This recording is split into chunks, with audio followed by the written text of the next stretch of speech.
This episode of Limit Break Radio is made possible by our generous Patreon donors, including Varia Kimon of Behemoth, Sean Wildclaw of Fairy, and Papa Cooldown of Balmung. Thank you so much for your support. If you want to support Limit Break Radio, visit patreon.com/limitbreakradio.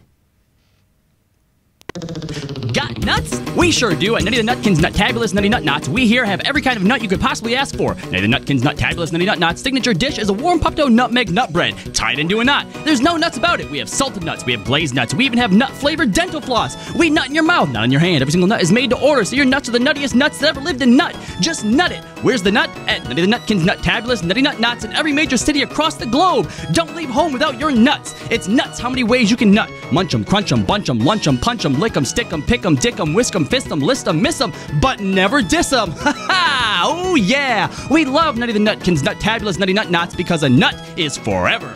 Brought to you by the K-Randers Association of Two Gerbs and Nutter's Gonna Nut Enterprises.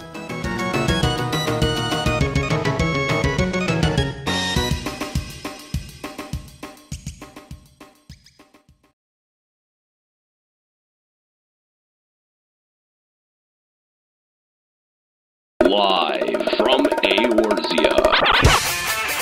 Limit Break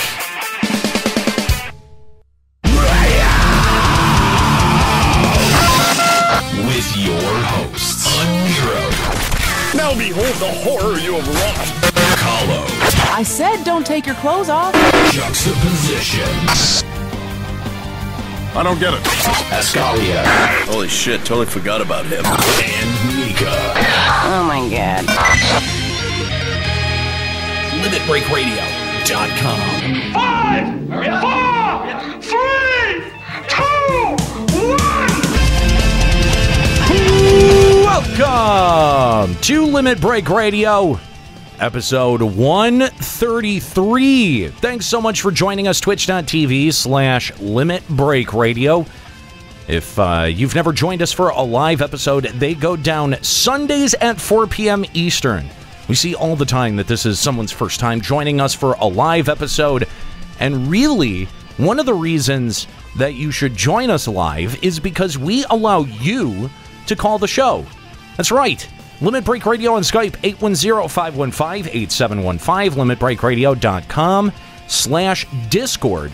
Got a variety of ways for you to call in. We'd love to hear from you. What have you been doing since the patch 4.1 update? Has it been a lot of Evilise? Is it the same dungeon over and over and over again? Or maybe the same 4 dungeons over and over and over again? We want to hear from you. That's a great idea. We should do personal updates. No. All right, so... We're definitely not doing that. What I've done... I don't want to... I'm going to turn off your microphone.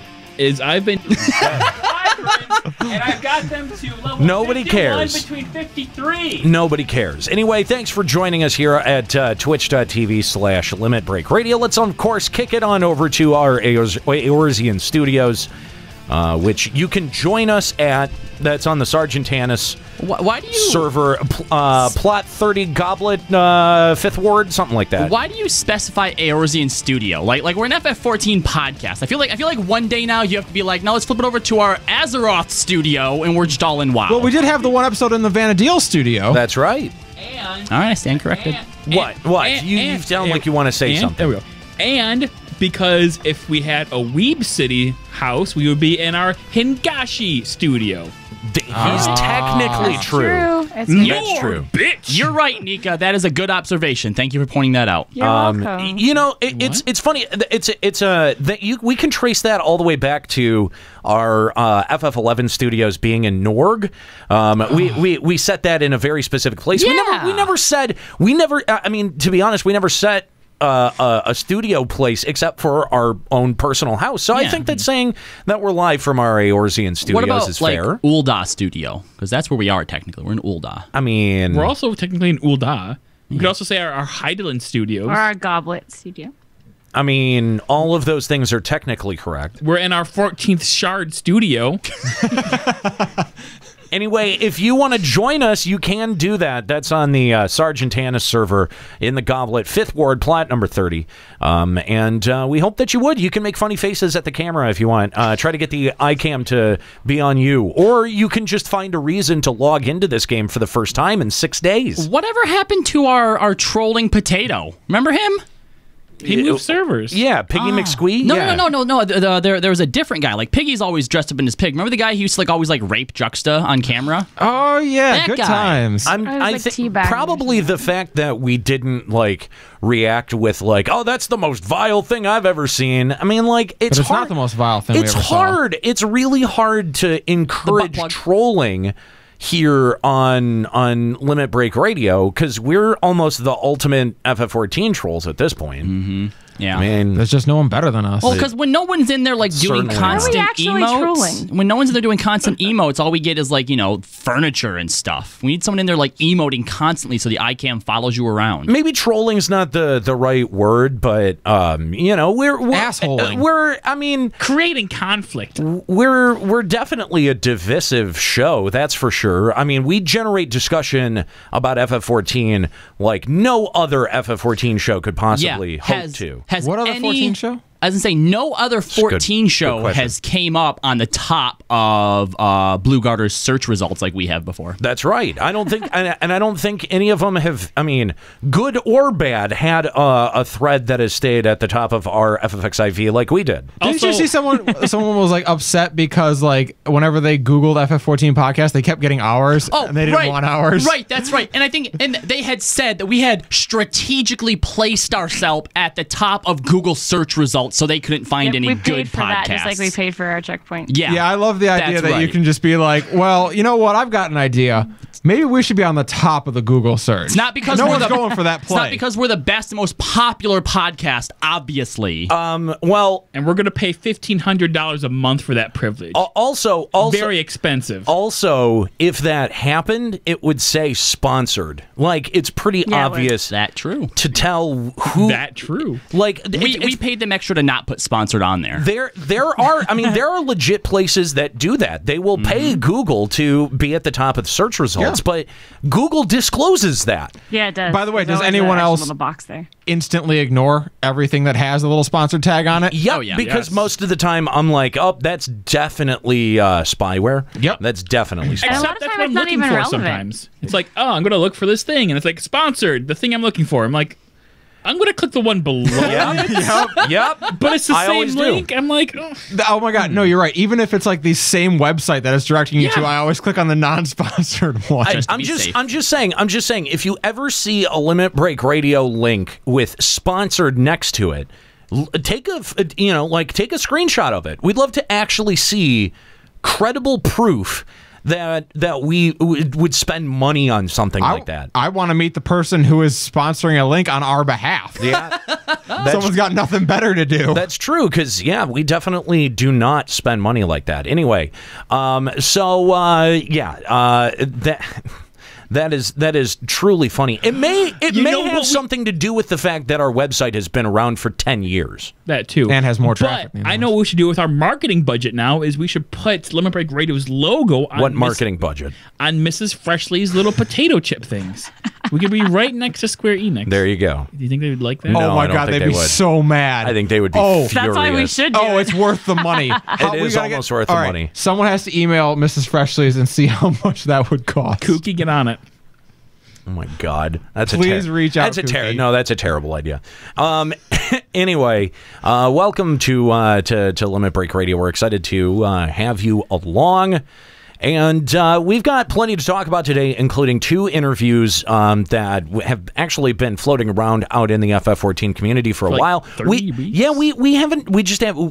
had them on our rundown. We just haven't had time to cover them. So we're going to talk about some of the implications of what was talked about in those interviews. That's coming up a little bit later on in the program today. But of course, we also, as always, invite your calls. Limit Break Radio on Skype, 810-515-8715, limitbreakradio.com/Discord.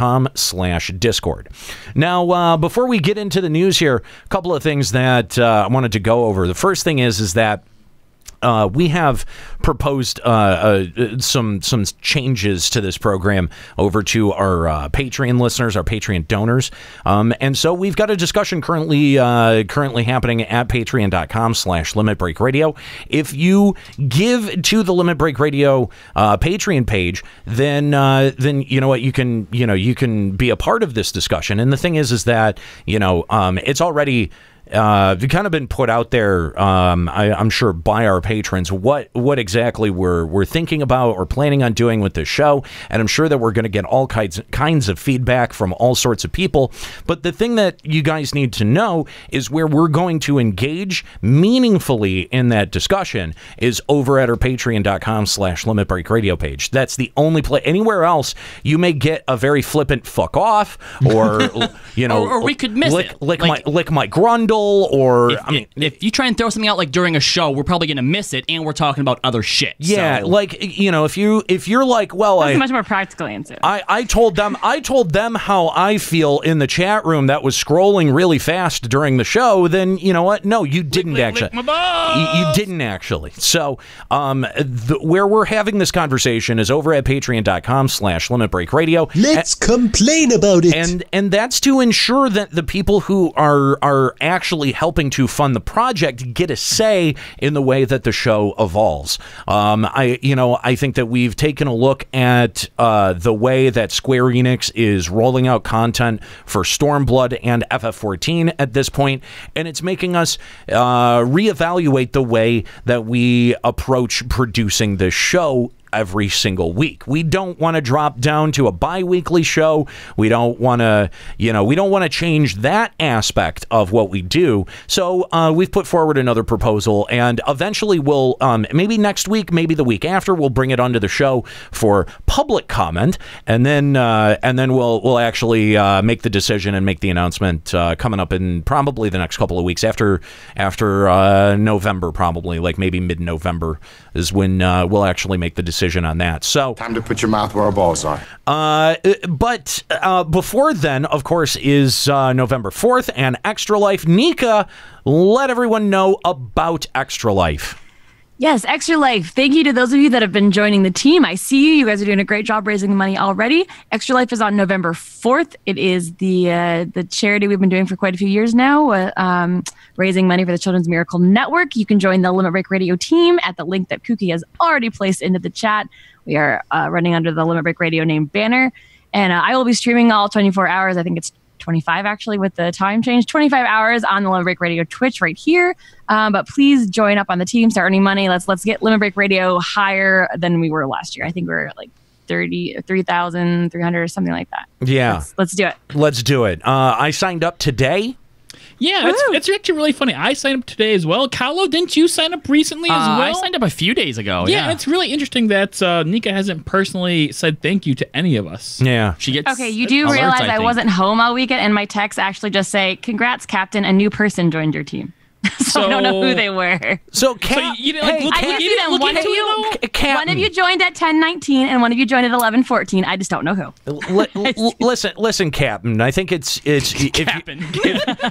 If you're gonna be the captain of the ship, then you need to properly motivate. That's right. You're in charge of morale. I do. Once enough people join the team, I start sending out team emails through the Extra Life website hub. So I can't every year. You guys would know if you were part of the team for the last I can't wait to start getting weren't. those. So I can't wait to start getting those. I have a question, Nika. Oh, good. That's sarcasm. So within our our team here, I think that you have ties most closely to a particular person. You guys used to stream together. You have fans that are like, that combine your name like Brad Pitt and Angelina, in I guess fanfic you together, and you've been rated together. Has he joined your team yet? Not as far as I know. I wonder if that's saying something. Man, haven't been called out this hard since college. Good times. Yeah, no, I haven't joined yet. Mainly about it. mainly because I don't yet know what my date is going to be. Basically, every year I've been doing a 24-hour stream at least once a year for charity, and this year those two things are sort of getting merged into one. Instead of doing one separate from you guys. It doesn't mean that you can like drag your feet on joining the team. You can do that at any time. Join the team and start raising money. Just let people know you're doing it so you can start getting money now. The fact that you're not signed up for Team Limit Break Radio means that you're giving Juxta's baby cancer. Yeah. You're my baby flamingo? Bert? Is that supposed to make you feel bad? I mean, yeah. That's supposed to motivate you. You don't want Juxta's baby to get cancer. Like, Juxta get cancer, sure. Yeah. Juxta's girlfriend get cancer, okay. Baby? Wow. It does seem kind of dark. Baby would have to live without parents. That's just as sad. Hold on. Without those parents? Yeah, you can find better. You can find better parents. Very good for chance. Sure. Very good chance she might get better parents. So you know, like I could see. Wait, flamingo? Yeah, flamingo. What the fuck does that mean? That's what she went to Halloween at, or her trick or treating yesterday as a flamingo. No. Halloween is next weekend. Yeah, trick or treating. She went trick or treating yesterday. That's 10 days early. You went trick or treating. Hang on. Stop. Wait a minute. You took your newborn baby, 6 weeks old baby, your trick or treating, stupid newborn AKA, baby. I'm too old to trick or treat, and I want candy, so I'm gonna take my baby. That is exactly what is happening here. You took your baby and you put it in something stupid and in front of other people so that they would give you candy. How much of that candy is left? And fawn over my beautiful baby. Nobody gives a shit about your stupid, ugly baby. Everybody loves my wonderful baby. All right, Trust me. Were you at least honest about it? Like, when they opened the door, did you actually say trick or treat, or were you like, look, this is my baby, but I want candy? Because I could respect that. No. I actually didn't even say anything. It's like you go to like a little historical village thing, and they have like little candy stations set out. You just everywhere. take it, and you just like hold out your bag, and you're just like, oh, thank you. And what Halloween sucks. Hang on. He didn't even do the real trick or treating. Yeah. He went to the lazy person's trick or treating method. That's like my fat uncle that would take me around the mall and have me trick or treat. Like they had had to do that. They had like a bowl of like random candy that like each store would yes, I absolutely. I'll tell you, but only my fat uncle ever did that. Hold on, Juxta, you have one more chance to redeem yourself. All right, baby was a pink flamingo. What did you and Ferris dress up as? Podcaster and podcaster girlfriend. At least you didn't say mom and dad. You guys should have dressed up too. Yeah. It's not like you don't have cosplay. You don't qualify. It was for the moment. It was like, dude, you could have. My sister's like, hey, want to go trick or treating with my babies, and we can bring your baby, and we can have baby trick or treating. Listen, yeah, I'll do that. Sure. Listen. I love candy. Listen, okay, you could have worn your Tyranno costume, right, and then taken bean bags of that look like Pokeballs and thrown them at your baby. Bean bags? Yeah, bean bags. Bean bags. Well, those are. I mean, you think I have bean bags lying around?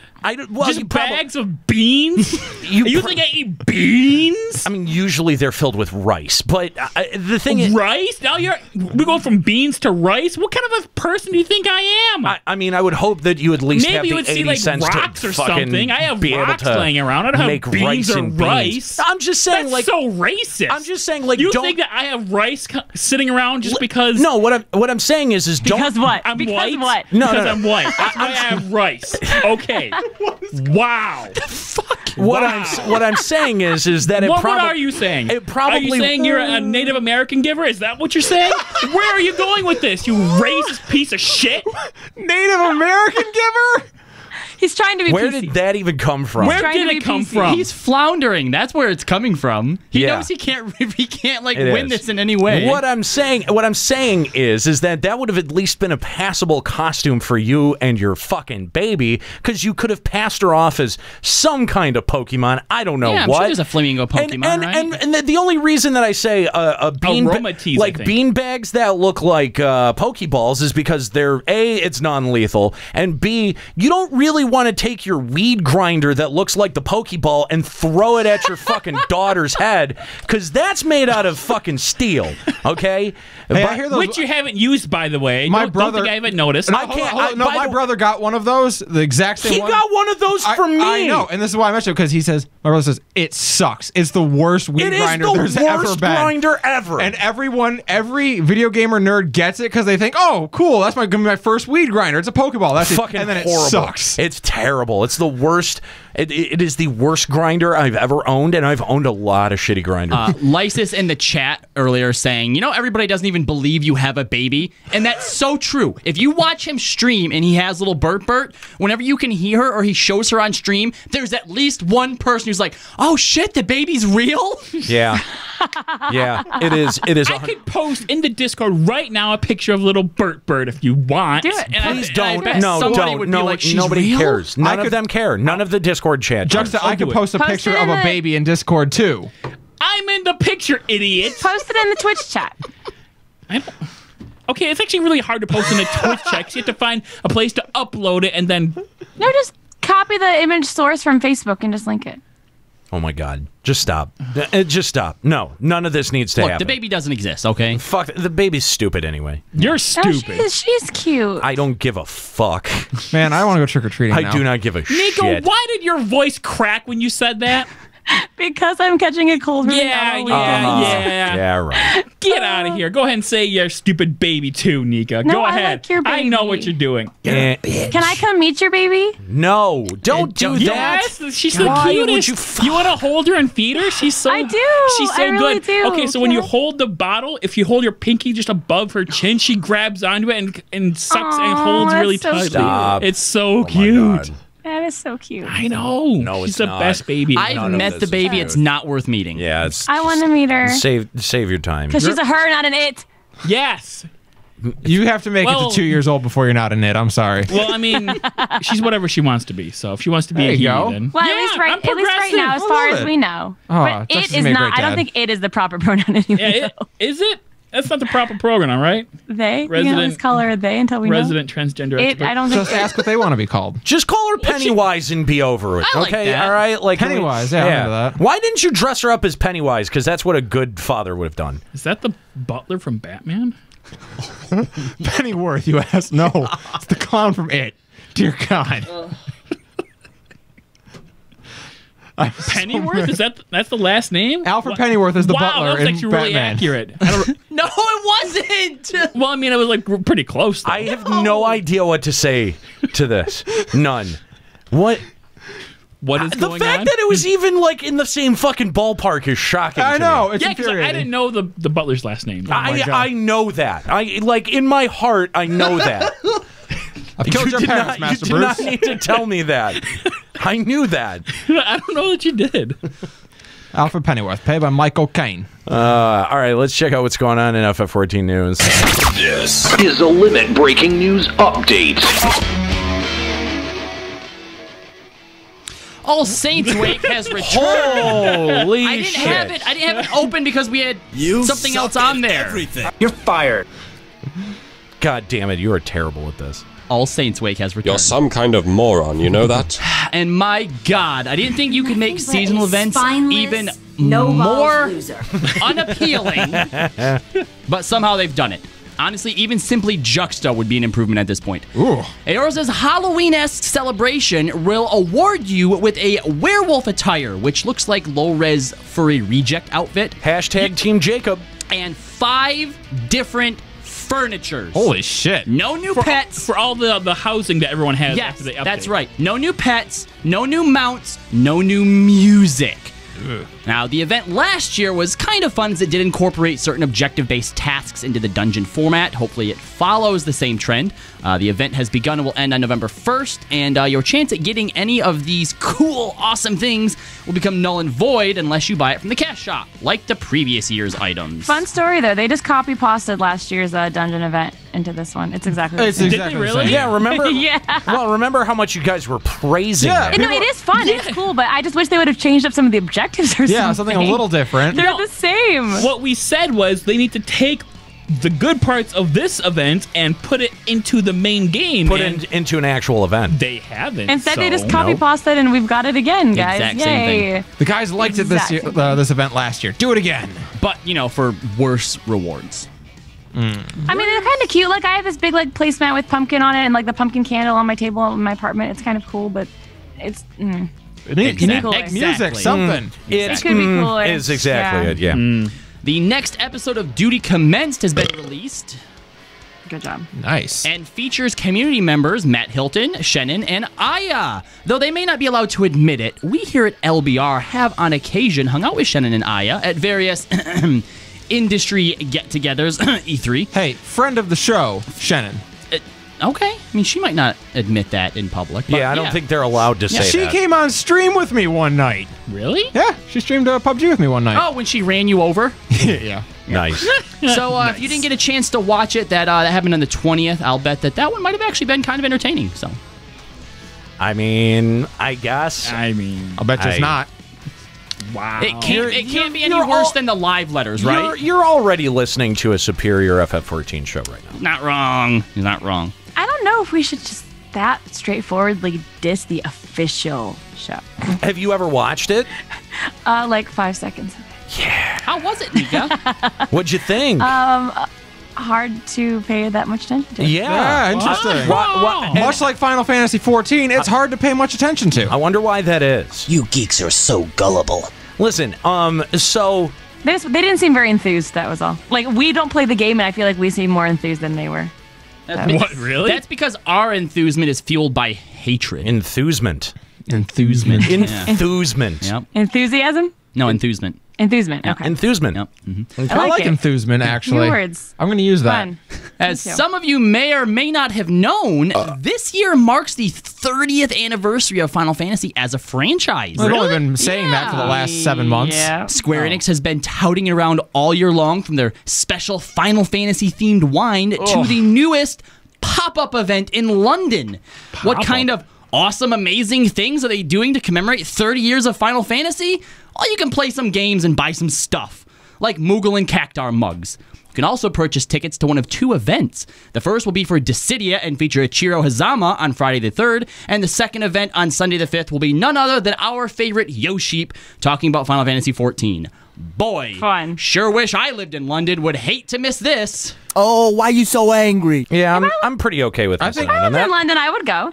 I mean... Yeah, if I was already there, I wouldn't make the trip. Okay, but what I'm sick of is them touting around the 30th anniversary, and here's some fucking bullshit. Yeah, no, literally every time they mention that it's the 30th anniversary, it's just something stupid. What's actually bothering me is they said that Distant Worlds was going to get a ton of new more city locations because of 30th anniversary, and all the 30th anniversary ones they're posting are just the couple main big cities that they already always went to. Yeah. So it's like oh, cool, Toronto gets 2 performances this year. It has not been in my area since like 2012 or something like that. So what they need to do is to stop catering to their old veteran cities and bring in new cities that have...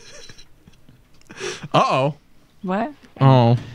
Yeah. His jokes aren't even landing today. Yeah, they're not. He's a little distraught. So yeah, Stern corrected me. It's been since 2010 since it's been anywhere relatively close to Washington, D.C. Well, 7 years. I mean, we get it in Chicago, but like, when's the last time Detroit was on a Distant Worlds docket? I went in Grand Rapids the year before, like 2009, I think. Yeah, I went to the last time I remember Dear Friends in Detroit one year. The last time we went to that I knew Distant Worlds was in Detroit was when we went.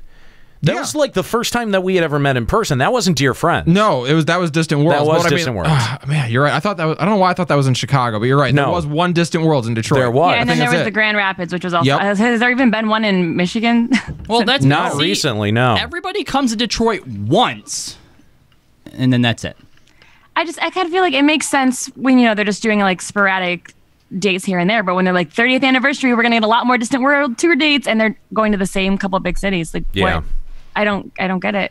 I don't either. Do you think maybe we're the reason that they don't come to Detroit? That show did really well. Like here, yeah, absolutely. Yeah, when we went, sold out every night. It was sold out every night. Yeah, the one I went to in Grand Rapids, Uematsu was there. He was sitting like 30 feet in front of me. It was really exciting. I think it was one night, I think it was sold out too. Yeah, yeah, okay. Yeah, it was my first time going to Chicago. They did like back-to-back performances. Oh, okay. Yeah, because I mean, I definitely remember that place being fucking packed. Yeah, there was nowhere to sit. It was Video Games Live that wasn't like it, and it wasn't that there was necessarily less. It's just not every seat was full for Video Games Live. I've been to Video Games Live twice, and they play the same songs that every other video game concert plays. I know. So it's a lot less exciting. Like the concert's good, and I like going to it, but it's a lot of the same. Every time I do Distant Worlds, there's at least one song that I haven't heard at another Distant Worlds concert. Yeah. Like the first time they actually played Terra's theme at Distant Worlds for me, because like it was my third one before they actually played it, and then they play One Winged Angel. Oh, that did happen in my second one, where they were like, all right, what do you guys want for an encore? We can either do One Winged Angel again, or we can do Terra's theme.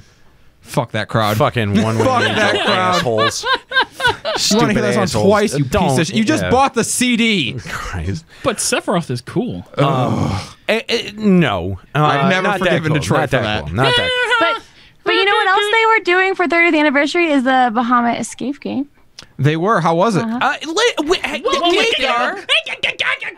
damn it! I was. You can't. You gotta wait until I throw to the. God damn it! I can't. Okay, I'll admit I don't have the outlet open because my mouse is broken and I can't click on it. That wasn't even you. That was this guy. What happened to your mouse, first of all? I have no idea. Ever since I reconnected my controller, since I did the system restore, I've been trying to plug and replug in my mouse, and it's just frozen on my screen. It won't move. I can use my keyboard, I can Alt-Tab, I can use my controller, but my mouse just says, fuck you, I hate you, and it won't. I can't click on anything. Yeah, da-doy. So I don't know why, okay. but I can't fix it. I can't even click on troubleshoot because my mouse isn't working. So your computer is like it hates not me doing today. great. It really doesn't like me. Listen, you guys, all of you need to remember across all the shows that we do is that I move the conversation along. Yeah. The fucking 4 times you've done that to me, Kahlo, on Checkpoint. Yeah, what the hell? Where yes, like right before I'm about to go into a reset too, where I've got to go into the reset and then set it back up. What kind of shit are you? You're fucking awful. All of you are awful at If this. it's happened 4 times, you got to tell me this, so I don't do it. Unbelievable. I'm telling you right now. Okay. Because Nika just did it. This is what I didn't write it on the outline, so I wanted to make sure. Fuck off, Nika. No one asked you. This is what we call a teachable. This is what we call a teachable moment. God damn it! I wrote it on the outline, Nika. Well, see, I can't tell because I can't fucking open it. You have a phone. You open it on your phone or something. Okay, I can do that. Threw up in my mouth a little bit. I was just winging it. I'm way too tired to like care that much right now, but I'll do it. Tell us about the fucking Bahamut Escape Room. Good throw. Okay, I went. So this weekend was the very last Bahamut Escape Room. So if you didn't get your tickets, you're SOL. So I can talk about it and not spoiler anybody. It was actually pretty cool because it wasn't actually an escape room per se. When like if you go to an escape room, it's just like you and your team and you're in like by yourself. This was more like there was like 26 teams. I think they were all at different tables and you're all in the same room. Didn't we when we talked about the idea of this? Isn't that what we all envisioned too? But it's different because then they have the starting stuff on the table, and then around the outside of the room there were like dungeons with guards in front, and you do certain objectives to get past them to get the clues inside the dungeons. So like on the table there were 6 jobs, and each job had abilities, and you had to use those abilities to get past certain objectives. The weirdest thing is they picked Ranger and Thief, which are not actually in this instead game, of like Ninja and Bard. No, Bard wasn't it. It's separate. Oh. Bard and Ranger were both. So it was Paladin, Black Mage, White Mage, Bard, Ranger, Thief. So why not Machinist then? I don't know. Well, because Ranger needed to summon animal friends, and we don't have like a Beastmaster in this game. Well, okay, so they hold just on. put Ranger. I guess technically this wasn't like an FF14 Bahamut Escape Room. This was just like Final Fantasy Bahamut Escape Room. No, it was FF14. Right? It was absolutely FF14. Then why the fuck wouldn't it be? What? I don't know. And they had like new art for it too. The Ranger was like an elf with a bow. I was like, oh, that's cool. I've never, but yeah, they actually sounds like 11. So you sit down and everyone picks a job, and then you just sit there, and then a video comes up where they reused like cutscene materials, but they actually had the voice actors new voice for it. So you got Merle Wib, Kane Senna, and Raubon talking to you about how Bahamut's coming back, and oh look, adventurers are here. It's up to you guys to save the day, and they were like talking to us. It was really cool. Like they were looking right at the screen talking to us. They could have done a little bit better on the lip syncing, but whatever. Are you sure? Because it doesn't sound cool. It was really cool, and it was really nice because that we were so we're so out of the hype of the game right now. But at least being in a room of like 100 people that all play the game and all are there for 100 people. Yeah, see, it was 20. That's what's fair. 26 times 6? It's more than it was 26 teams with 6 people in each, and I think a couple of teams might have only had 5. Like I don't doubt that this was a lot of fun, but I mean, you also have to assume that you were there with 5 of your friends who were also into the game. So whether it was Final Fantasy themed or not, you were probably gonna have fun. Right? Oh yeah, I definitely think it was more fun because I was there with Surit and people from my static. I think if I was there by myself with just a bunch of pugs, it would have still been fun, but not as fun. But it was really cool. I feel like some of the abilities they gave to the jobs were really random and weird. Like the tank limit break is what you needed to defeat Bahamut. You had to have Excalibur use the tank limit break, and that would destroy Bahamut. I was like, all right, cool. When are we getting this tank limit break in the game? I want this. Like, how much different was it from the live quests that we did at... Oh, gosh, it was so much different. So, really? it was mostly like riddles and puzzles like you'd expect in an escape room. So you sit down and you're like, okay, your first job is to unlock the bestiary, and you have a whole bunch of clues, and you have to solve puzzles, and you have to do... some of you have abilities that are used for that specific puzzle. So, Black Mage's Thunder was zap certain letters after blah, blah, blah. So you have to find the card that matches that and zap out the letters and solve the puzzle. And then so it was actual puzzles, not just super easy stuff. Yeah. And then once you would do that, you'd open the bestiary, and inside there were descriptions of Tonberry, the Gubu, and the Animantoids, and the clues on the bestiary cards would give us clues about how to solve the next puzzles. And so you'd have to figure out, how do I get past the Cactuar? How do I get past the Tonberry? Which job ability that do I have? And you have to go up to the guards and what do you need? The actors were on point. They were really in character. And if you did something wrong, you tried a strategy and it wasn't the right one, they have an in-character response to send you off. It was pretty cool. So we had to turn ourselves into frogs to get past the Tonberry to get into Wanderer's Palace and find the clue. It was cool.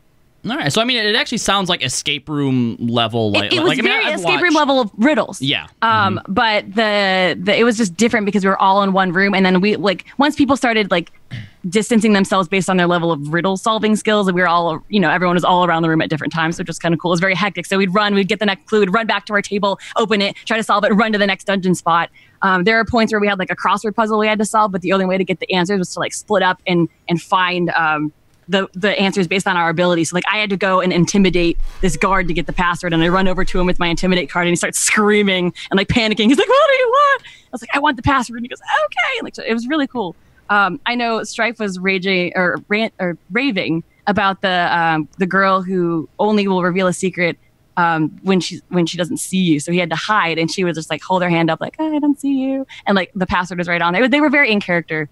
It was really fun, and I feel like our group was really, really good until we got to the very last clue. We were 15, we had 15 minutes left, and we were ready to go fight Bahamut, and there was only 1 or 2 groups ahead of us. We were yes, we're gonna be the third team that was doing this, and then we couldn't figure out the last clue. We had it wrong, and it took fucking forever to figure it out. But when we did, we ended up winning with 1 minute left. So who on your team was the MVP, and who was dead weight? Be honest. Be honest. You gotta be honest. All pretty equally. Oh, no, you were. Come on. Is Strife in the chat? He'll tell the truth. Who got carried? Who got carried here? It was Nika, wasn't it? Well, the thing is that with a lot of the different clues, we would pass them out because there was enough that we could sort them out and do them together, and then each of us had our own job, and so we would use our own ability and split up and figure out who we had to talk to.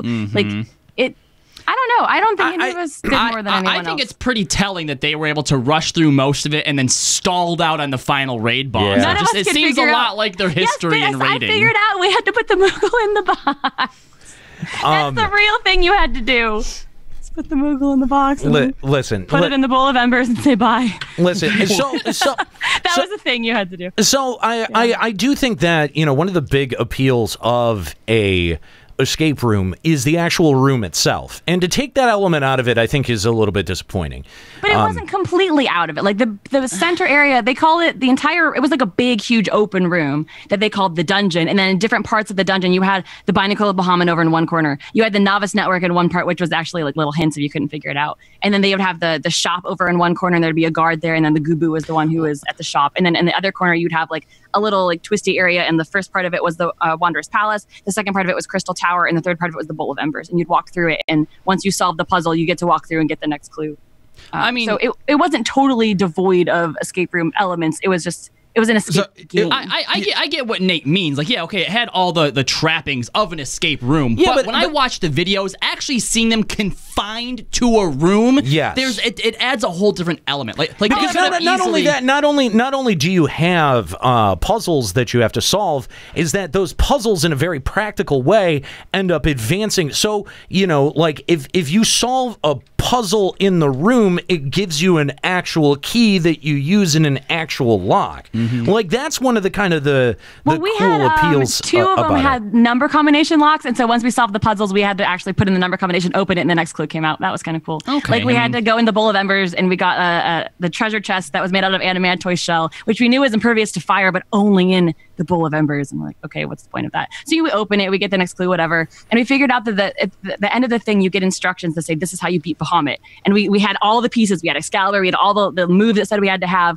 But then the thing is it goes, okay, and then Bahamut's going to use Mega Flare before you limit break, and everyone's going to die. Too bad, so sad. And we're like, okay, well, we have the Phoenix down, but apparently our Moogle would have died too. So what we had to do is shove the Moogle in the box with the Phoenix down and stick him in the bowl of embers because that's where he's impervious to fire, and then he could raise us and save the day. And I was like, this is like, we just couldn't figure out to put the Moogle in the box and then put him in the bowl of embers. It made zero sense at the time, but afterwards we're like, okay, now that actually makes sense. But I don't know that it does. No, but it doesn't make any sense. No, rejected. Well, it's because what we didn't realize is that the clue, like even at the Novice Network, the clue was read the instructions to defeat Bahamut very closely. And we're like, what the fuck? We did that. But what we didn't realize is it said the entire dungeon gets engulfed with Mega Flare when Bahamut uses it. That includes the entire room, which includes the bowl of embers. So that way he's safe if we place him there. Now, and we were thinking it just affected the binding coil of the Bahamut area. So we were like, that was the difference. It was really hard. Like that's the only clue we couldn't figure out.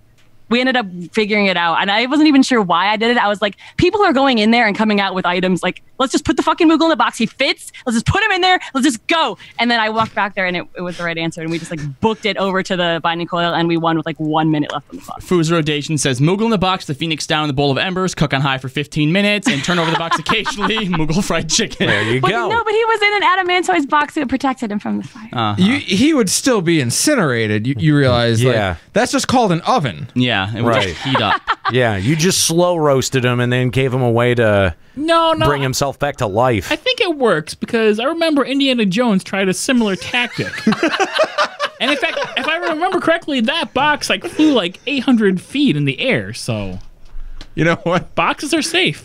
Fair enough. All right. I mean, I guess. That isn't the most blasted scene in maybe the last 20 years of cinema or anything. Right. Yeah.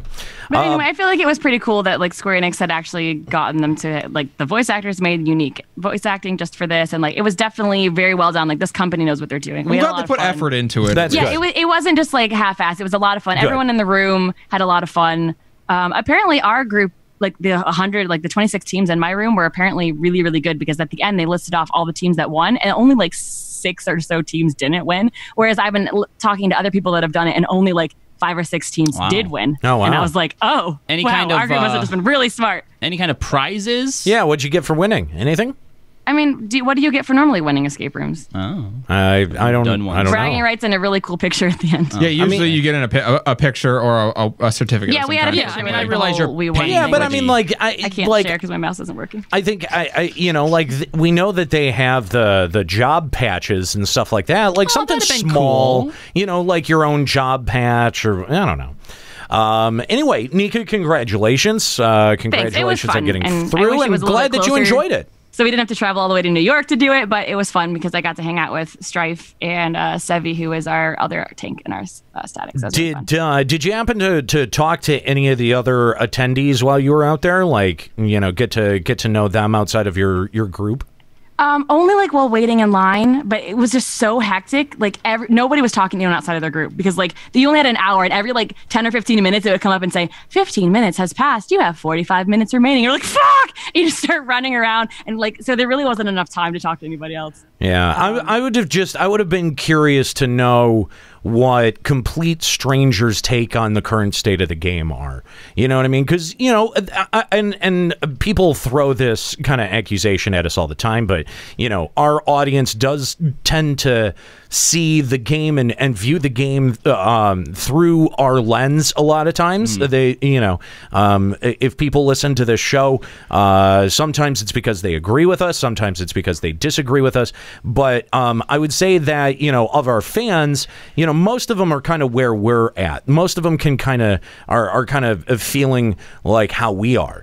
And so, you know, I would be curious to know of those people, because those are incredibly dedicated fans. If you're willing to buy a ticket to an escape room, like, you've really got to be invested in 14. So I would have been curious to know what their stance is. It costs more to go ride the train than the ticket for the room itself. Like, it was so, like, we had to travel all the way to New York. That's like 4 hours on a train. It's painful, you know, each way. And then we went Saturday morning, and then I literally just got back 2 hours before the show. So, like, I'm really tired. We didn't get a lot of sleep. We had to wake up at 6 every morning. And, did you spot any LBR merch out there? No. I looked. I saw a lot of, like, Fan Fest shirts there.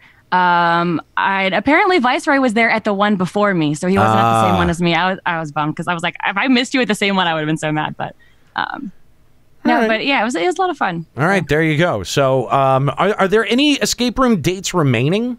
Nope. That was the last one. weekend. Otherwise, I wouldn't have spoiled so much of it if they were. Gotcha. Yeah. Well, but it's really cool, because this company was advertising some new ones they're doing. Like, they're gonna have an Attack on Titan one. That sounds really cool. Like, what, escaping from a Titan? Okay, that's interesting. Right? That's kind of interesting. Was there anything else that stuck out to you? Because that does sound like a pretty decent company. That's it does. I think they have, like, they seem like they do a lot of them. I've been trying to, like, look them up on Facebook and online and stuff, but they seem to be a pretty legit company. Like, they're an escape game, not an escape room, but I still think that they really have their shit together. Like, the actors specifically were really in character and really, really engaging.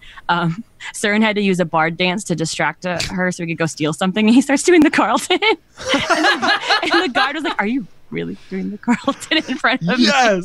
It was so funny. I love that Cern made the guard break character. There you go. Yeah, she was like, "Wait, really?" And then, yeah, but it all because everyone probably just did the Manderville immediately. Yeah, I love that he did something else. Yeah, it was fun. It was a lot of fun. So, you know, I wish I could say I recommended it, but there's no more dates left. I've always thought BioShock would really lend itself to escape room. I think there's some IPs that would definitely do a good job. Oh, there's Strife has linked in the chat their website, so you can look up some other ones. Well, you're back on LBR now, Nika, so no more fun. Yeah. Quit smiling. That's right. I know, sorry, I was, like, excited about the game again for a whole 1 hour. But you weren't even excited about the game. You're excited about a game about the game. Right. It's very meta. I know.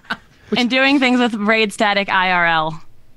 I mean, isn't that the final step of an MMO? It's like when you've moved on from the game and you start doing stuff with your friends in game in real life. Isn't that the final? When it's stuff in real life about the game that we play already, though. How meta is that? I mean, how long did the show The Guild actually focus on what they were doing in game? I think it did. Season and a half. Yeah, like maybe they moved on from that pretty quickly, didn't they?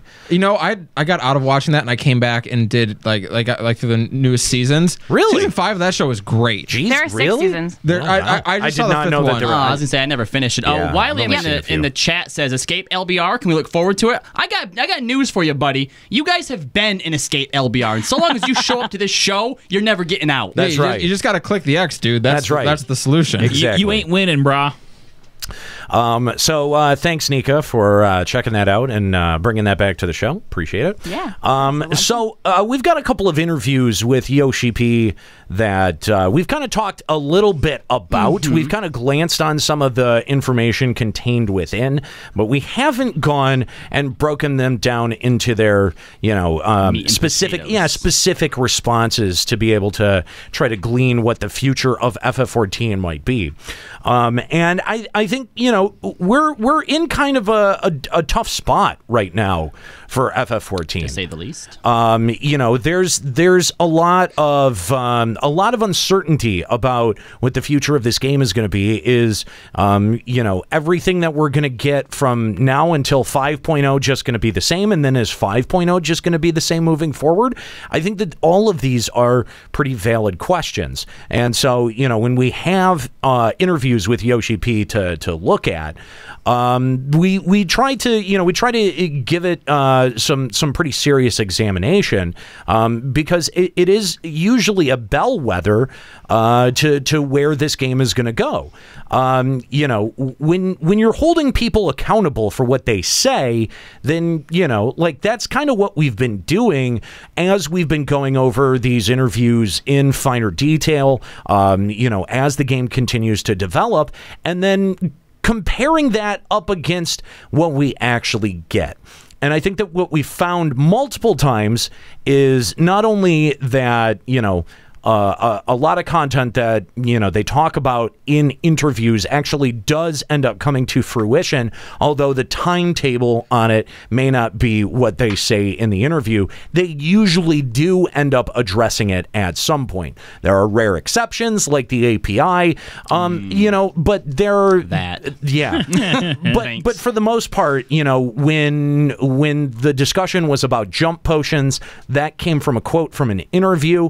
And it happened fast. And again, in that interview, they were like, yeah, we probably wouldn't do it until 5.0. And boom, we get it right at Stormblood. So, I think that parsing these interviews and really, getting into the what's the minutia here is really important to be able to kind of figure out the direction of this game.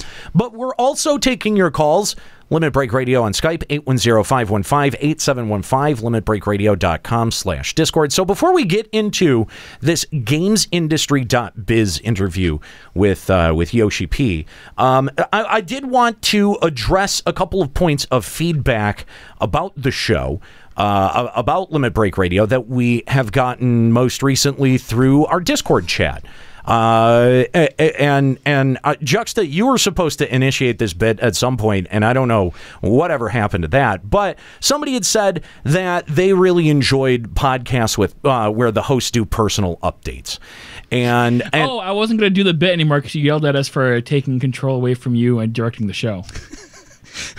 Well, you tried to except for the one thing that we work out before the show, and I kind of did it at the very, very start. Yeah, he tried and you shut him down. Because that's not where we could have had the fucking discussion. God, you are so dumb. Oh my god. Are you legitimately trying to pass that off as an excuse? Because that is really fucking pathetic. Like, honestly, are you? Are you trying to pass that off as an excuse right now? Are you not trying to pass that off as an excuse? Seriously, are you trying? Do you genuinely mean that you were not going to go back and try to figure out where to make this work? Because we worked this out before the fucking show. I was really caught up in other stuff, so I forgot.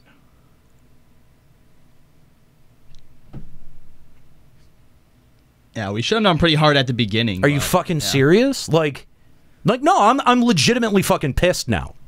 Like, I'm legitimately fucking mad at you because you sit here and none of your like you've made 3 jokes that make sense all fucking day. You keep talking about your stupid baby. I don't give a shit. Baby. I don't give a shit. Can you try? Like, if you're gonna make the effort to show up to the fucking show, can you at least try a little bit? I mean, we talked about this before the fucking show.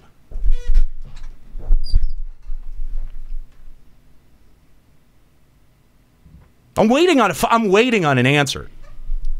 All right. I mean, this is a complete fucking breakdown of this show, and I mean, like, you're giving me fucking nothing, man. You're killing me today.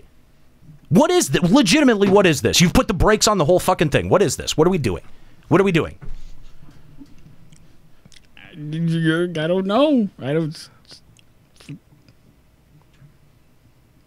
Nah, fuck it. It's your show. You take it. You know what you're doing. Fuck you. You take control. What did I miss? I don't know. I'm so confused, guys. We were going to talk about the Discord thing that happened. The whole, hey, why don't you guys do personal updates? Ugh. Yeah. Okay, so what is all of that? What? Yeah, I missed that. So Somebody who read that discussion, please. I tried to go back and read it, but my God, there was so much of it. So, I mean, I kind of like read a bunch of Aniero's responses, but basically someone thought that like what they liked from the 11 show was how we used to have personal updates and talk about what was going on in the game. And my favorite part of the whole thing, like one of the reasons that they gave it to us was that quote unquote, it keeps the hosts honest about what they're doing. How are you going to talk about this show when Juxta has just trashed all of the forward momentum? Everything that we have been working towards for the better part of an hour has just been ripped in half. Do you want us to stop? Why are you trying to get this back on track? Go on with the fucking interview. Don't talk about the show. How can you talk about the format of this show when it has degenerated into such bullshit? Okay. I don't know. I thought we were doing a good job there. We were too, until Juxta opened his fucking mouth, or didn't, or decided not to, or got distracted, whatever his fucking excuse is now. You do the show. Okay. All right, the interview then. So, as Aniero said earlier, there are bits and pieces of these interviews that we kind of like briefly touched on or mentioned in one of our previous shows. But some of the stuff I'd like to go back and take a little bit of a different look at. And one of the biggest things that I think it was criticized for is, so he said in an interview back in August, Square Enix announced the launch of Stormblood, the new expansion. Oh my fucking God, are you fucking serious right now? Just end it. Just end the show. Just turn off the stream, go home, everyone go home. Y'all fucked it up. Y'all fucked up everything. Go home. It's still got two hours of show for them. Wrap it up. We're going home, guys. They pay for that. Not today. Not this week. Can they at least get 2 hours of Dino Tracks? Yeah, sure. Okay, I got you guys Dino Tracks. That's something. Did our best. You want me to cue that up? More than Square Enix is giving you? Just this tension in the room alone is worth paying for, right? It's not fun, guys. What do you mean it's not fun? This is the most fun that we've had in 6 weeks. If some of you guys, you've had, maybe. What the fuck? If some of you guys at home are sitting there like, oh, this is another bit, you know what? Us here in the studio, we're not sure if it is. We're not aware. Yeah. We don't know. I've got to turn it into listenable goddamn radio because this one over here is like, oh, I guess we're just moving past it because we didn't do it in the first 30 fucking seconds. So now, I don't know if you noticed the uptick of 30 fucking people that jumped in here since this awkward discussion started, but you're welcome for driving more people to the show. I'm doing my goddamn job. What are you doing? They turned on the Aniero signal. They're like, he's losing his shit again, guys. That's right. That's right. And guess what? There's more people objectively listening now than ever. So you're welcome. Every few episodes, we just have a meltdown of some sort. So do you like me now? No, I've never liked you. Do you like me less? I mean, no less than I did before. Oh, thank God. All right, I'm moving a drop then. So he's like, oh, I didn't lose anything. Fear change. And a random I fear change. All right, so what are we going back to now? What are we addressing? So, okay. Well, first things first is that we've got to address the feedback that we've gotten about this show. Which was stupid feedback, because you know, people really well, one person in our Discord and it was chat, just one person that was really arguing hard for this. But do we want to call them out? But I mean the thing is, I mean, and I've I addressed it with them. But the thing is that they said that they really liked the personal updates portion of gaming podcasts, which when we were coming together with the FF14 stuff and rebuilding Limit Break Radio from an 11 show, that was one of the first things that was on the fucking chopping block. Mm-hmm. That was one of the first things that we cut out here, was because, like, first of all, FF14 as a game doesn't really lend itself to compelling personal updates. And the second thing that we found is that towards the end of the 11 show, when all of us were moving on to other things, when we would ask what we were doing, a lot of times it would be, well, I've got finals this week, so nothing. Yeah, I'm not really doing much of anything. Just loving my red mage. Yeah, I always liked the personal update part. I hate those segments. I like knowing what you guys were up to because I didn't always play with you guys. Well, okay. Well, just all right, Nika. What's your personal update for Final Fantasy 14? I've got Dragoon and Astrologian to 61. I've only got 5 jobs left to get to 70. Nika, okay. I'm still playing this game every day. But do you realize how fucking boring this conversation is? Look, Nika, I agree with you in theory. Talking about what happened in the games was a fun idea, especially in 11 when there were so many different things to do and everyone had very different goals, right? When Aniero finally got his OHAD, that was something that we could celebrate, you know? When people did certain endgame things, when Pandemonium Warning was finally down, like, that was cool. But in FF14, everyone does objectively the same thing. Yeah. This week, hey, all right, I capped tomes. Yeah, I didn't cap tomes. Yeah. What slot did you? What slot gear did you get from Evilise? How hideous did it look? Terrible. You know what I mean? Like, there's really, like, the format of the game does not necessarily really lend itself well. And again, we knew, you know, when starting up the 14 show, when bringing Limit Break Radio back, we knew that it was kind of a ticking time bomb. We knew that, you know, that this was not long-term sustainable. Because we went through it with 11. Not because of any of us and how we care or didn't care about the show or the audience. We always care about the show. We always care about the audience. We love doing this show. But the thing is that, you know, when the audience around the game shrinks, your natural total capacity for to get an audience shrinks as well. And so, you know, we've seen a lot of other, you know, FF14, you know, either shows, podcasts, Twitch streams, whatever it is. We've seen them move on. You know, and who can blame them? Who can hardly blame them? And I think that, you know, even in the depth of our frustration with this game, that's not even a discussion that's really even on the table. So those that are kind of wondering what this whole Patreon thing is all about, we're not talking about closing or shuttering Limit Break Radio as a show. So just know that that's not even part of the conversation. Correct. Okay. Yeah. We enjoy doing the show. Exactly. Tons. Exactly. And you know, I think that we make the best FF14 show that is out there objectively. I mean, you know, at the top of Google. I don't. Yeah, that's right. You know, and I don't listen to other FF14 shows, and that's quite purposeful. I want to try to avoid things like parallel thinking or having their opinions influence my opinions. Parroting other people's opinions, you know, and it is, and so, you know, like a lot of people really just kind of assume like, oh, if you're a member of Limit Break Radio, then you have to be obsessed with FF14. You have to be logging in all the time. You've got to be playing. You've got to be on the bleeding edge of content, and you've got to know absolutely every discussion that's happening at all times in the FF14 community.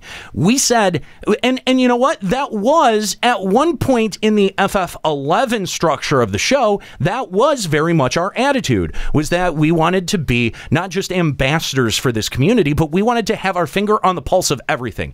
And we said we can't do that for FF14. We knew we couldn't do it. Even if we got funding underneath us, we couldn't do that because that's just not the show that we want to do. We want to do an entertainment-based show. We want to go out there and make people giggle, make people laugh, and talk about FF14 penises. And so you know, like this whole idea that, you know, we're somehow fucking honor bound to you know, do you know, great work, or you know, like source everything, or like everything has to be factually accurate. We have to do our research, and we have to have experienced everything to be able to give our opinions about it. Square Enix to sponsor as an official show, and then we'll get back to you on that. Well, no, there's, I mean, like, yeah, maybe, but like the thing, what that comes with, what the kind of subtext to that comment is, Nika, is that if we had enough money coming in to even one of us devote full time to this, it would be a completely different conversation. And we knew also when we launched the Patreon that we weren't seeking that kind of funding. We weren't trying to fund the project on that kind of level. What we said was, we want an operating budget. We want to be able to continue to produce this show that you already like, that we like to do, and we want to be able to give it its own operational budget and not have to take money from our own pockets to be able to fund things like going out to FanFest, to fund things like keeping the studio up to date. That would normally come out of our pocket, right? Like, if something breaks, you got to fix it, or else you lose a critical component of the show. One of our computers goes down, we got to fix it, or else we lose the ability to bring Nika on, or we lose the ability to bring callers on, or we lose the ability to have drops. These are all very critical aspects that people have to understand when it comes to making the show that we do. And we also understand the margins that it would take for all 5 of us to be able to quit our day jobs and do this full time. And we were not prepared to make that ask of our audience. If we had gotten there, that would have been great, but none of us were naive. That would be an insanely ridiculous amount of money. None of us were naive enough to think that we would get, $75,000, because that's what it would take for something like the 5 of us. Think about what. And even if we had, even in this weird ass scenario where we had gotten that kind of money, where we could have all quit our jobs and done that, right? We still wouldn't have, because this game does have a lifespan on it. There's a timer on it. That too. But we would have been able to, devote full time to things like FEC or other projects, building other things out of the Limit Break Radio brand. Right. And we have done that. And that's the thing, is that it's not like we haven't done that. We've built Final Encountercast. We've built Checkpoint Radio. And both of those, are seeking alternative methods of funding than to ask our patrons. We understand. Listen, we asked you guys to help us get on our feet, and we're pretty close to getting on our fucking feet.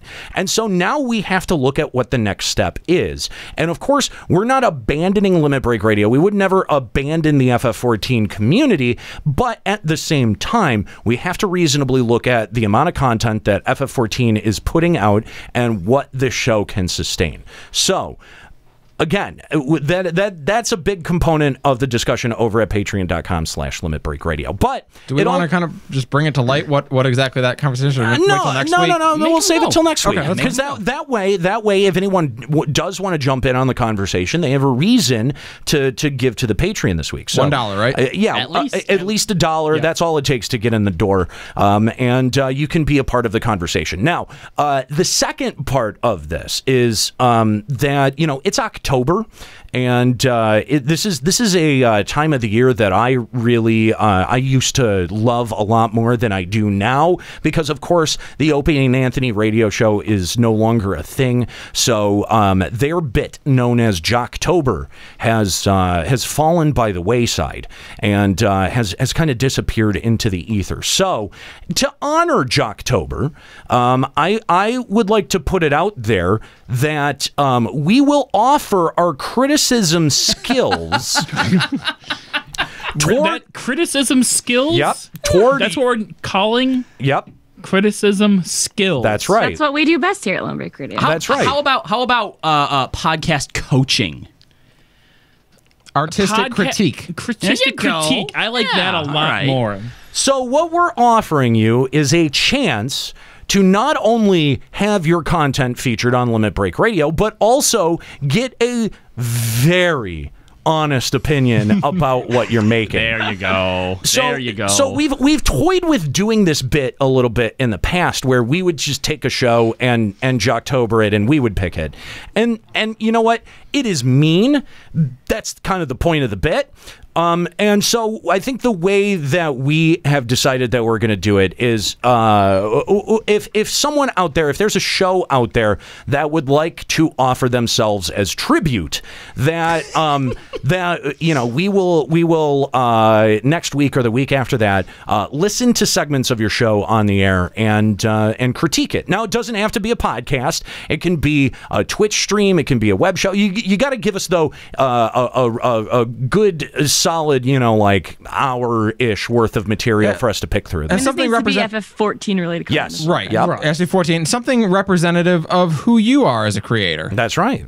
So we don't want your D-list material for us to tear into. Trust me, we'll tear into your A-list material just fine. That's right. So, if you want to get Limit Break Radio's feedback on your project, but the thing is, you know what? If you have a project that's not FF14 related, send it anyway. Because if you're volunteering as tribute, we can do it on FEC if we really want to. That's right, we yeah. can. Just be prepared to get torn up like Rue in the Hunger Games, because it's happening. Yeah. Keep in mind we're practically roasting you.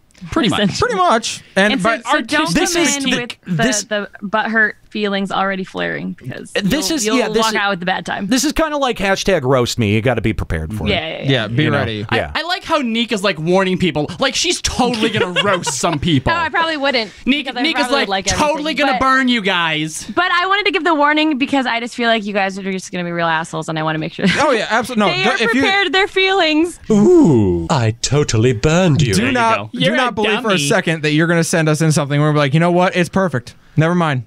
We can't do anything with this. I like Wargwell's suggestion of calling it Juxtober. Juxtober. I like that. I like it. That's not bad. That's not fucking bad. Be careful, because he might start to think you're liking him now. By the way, if you're out there and maybe you don't make anything, but you are a fan of another program and you think that maybe you'd like to hear their stuff get roasted, get in contact with them and let them know. Yeah. Don't get it. Hang on. We need to be very clear about this. Oh. Don't just send their content along to us. Yeah, don't do that. No, don't do that. And go, hey, I volunteer this as tribute. Do not do that. No. Don't do that. You have to own the work you're offering as tribute. This is Yu-Gi-Oh rules, all right? Yes. Oh my God, stop. That's right. So, but that said, you can incessantly annoy them until they send us their content. So, just like that whole 10 minutes where I was berating you guys, just do the fucking show. Like, right. That would have been a good piece of tape to listen to. You know what? Yeah. But nobody else does that kind of shit. If we don't get anyone, Skuro has tons of streaming bullshit that we could use. It's just so easy, though. On air. It is some low-hanging fruit. Already do that. Yeah, it is.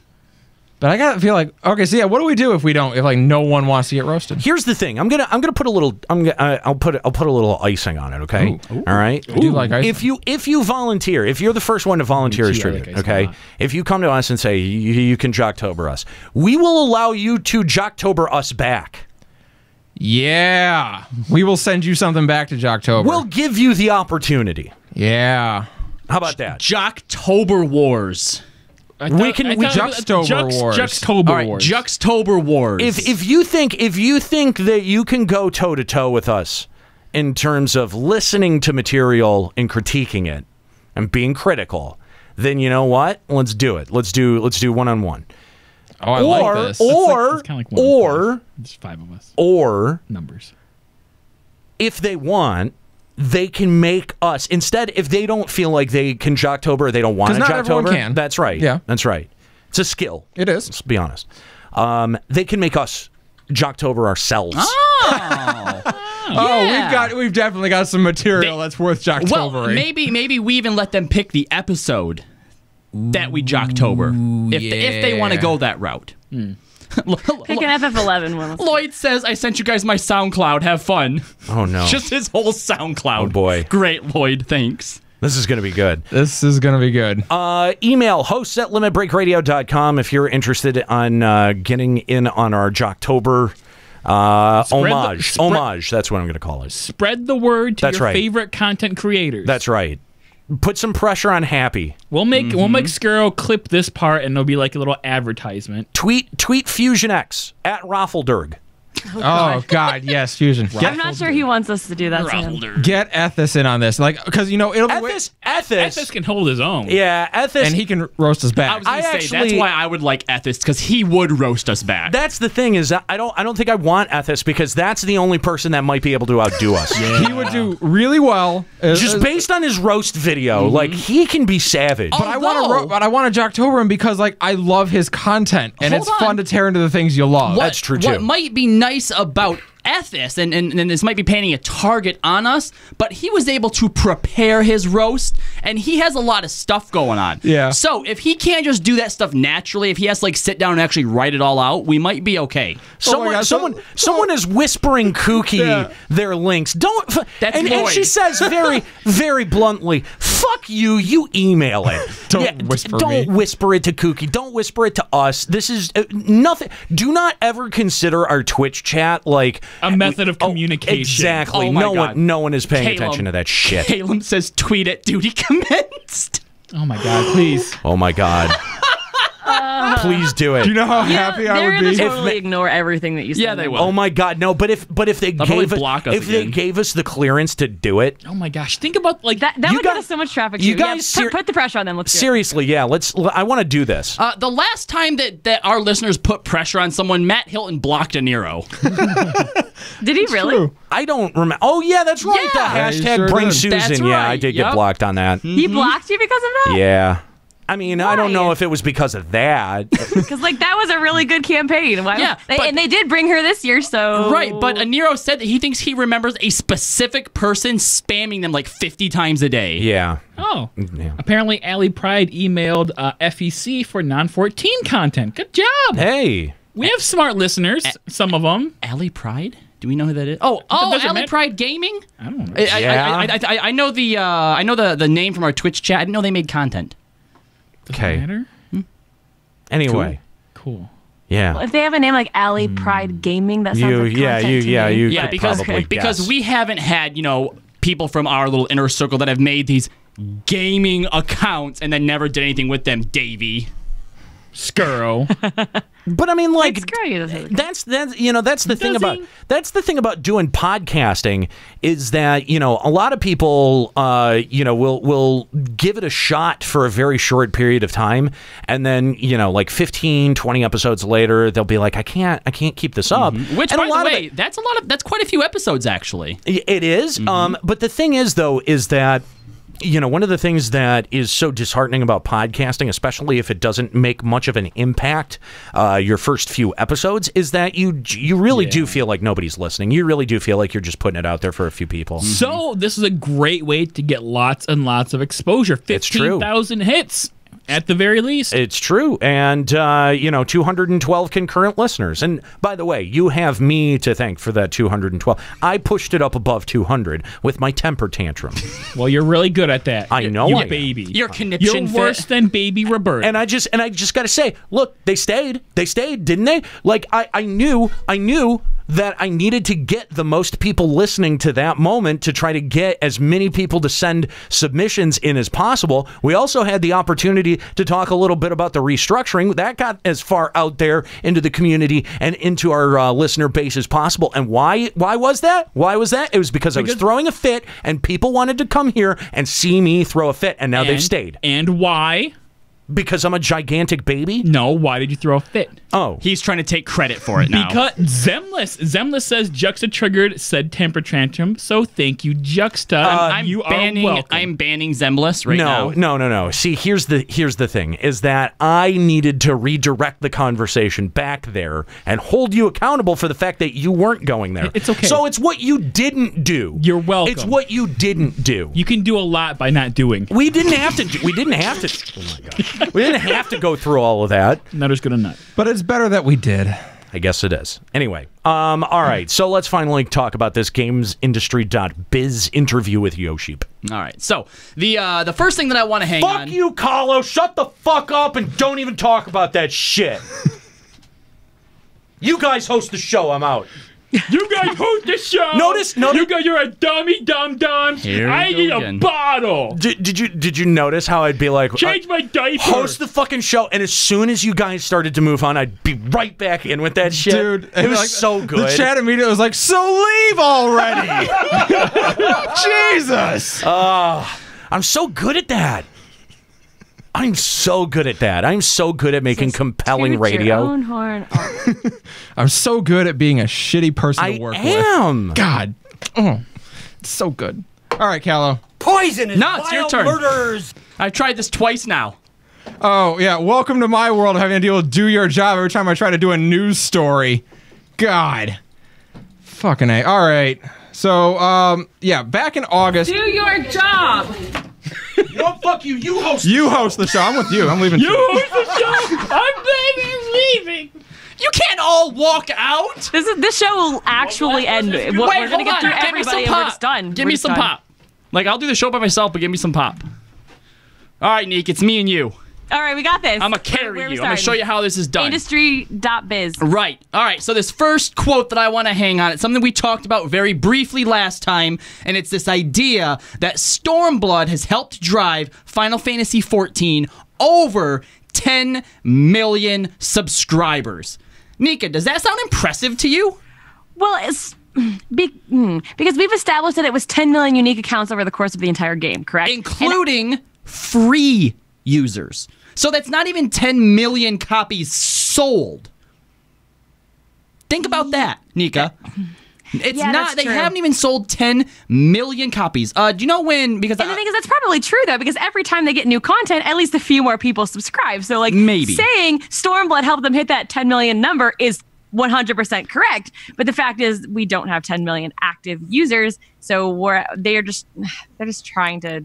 Right. Hold on. I'm not even done yet. Okay. So first of all, how long? Because this does obviously include legacy people, right? If someone bought into legacy, they're counting those towards this 10 million. Yeah. When did Final Fantasy XIV first come out? How old is this game? 2010. 2010. 1.0, I believe. So we're looking at 7 years, and Square Enix has yet to sell 10 million copies. All right. Now I know that I know this isn't going to be fair. A lot of people are going to be like, "Oh, you can't compare them to other games." But fuck it, we're going to do it anyway. All right. Overwatch has been out for a little over a year. 35 million players. Rocket League, I'm pretty sure at this point has gotten over 40 million. Okay. If we want to do an extreme success story, okay, PlayerUnknown's Battleground hasn't been out for a year.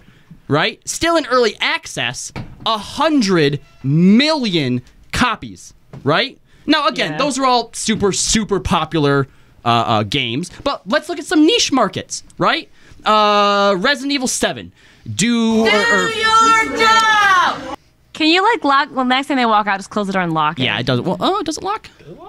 Yeah, it does. All right, yeah. Projected in its lifetime to sell 10 million. So far, 4 million. So I bet if we were to take away some of those free accounts, right, and we were to just talk about how many copies it sold, it might be close to like the 8 million mark. And I'm wondering if they're accounting people who played 1.0, it was so bad, and they never came back, even at 2.0. Oh, my God. Are they counting those numbers too? You want to know what else? They probably get to count the fact, they get to count Aniero twice, because he bought the game on PC. He bought the game. Oh, yeah. He bought the game on PS4. No, I have the game on PC and PS4, but I log in with my same Square Enix account. Yeah. So if we're talking accounts and not games purchased, it shouldn't count double. But the point I'm trying to make here is they're lauding this 10 million number, and I don't actually think this is something that we should be proud of. Well, I think we should look at this like with so much suspect. Because, first of all, nowadays, the big number that people like to tout around is concurrent users. That's what people look for in an online game, okay? That is true. PlayerUnknown Battleground set the most recent record with like 1.3 million concurrent people.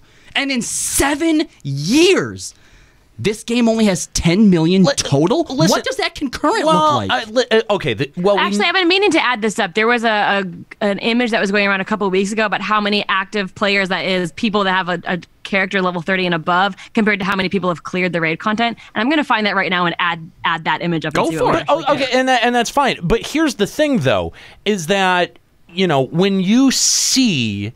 right side ads on websites, banner ads that tout this 10 million user base, and you log in and it's a fucking ghost town.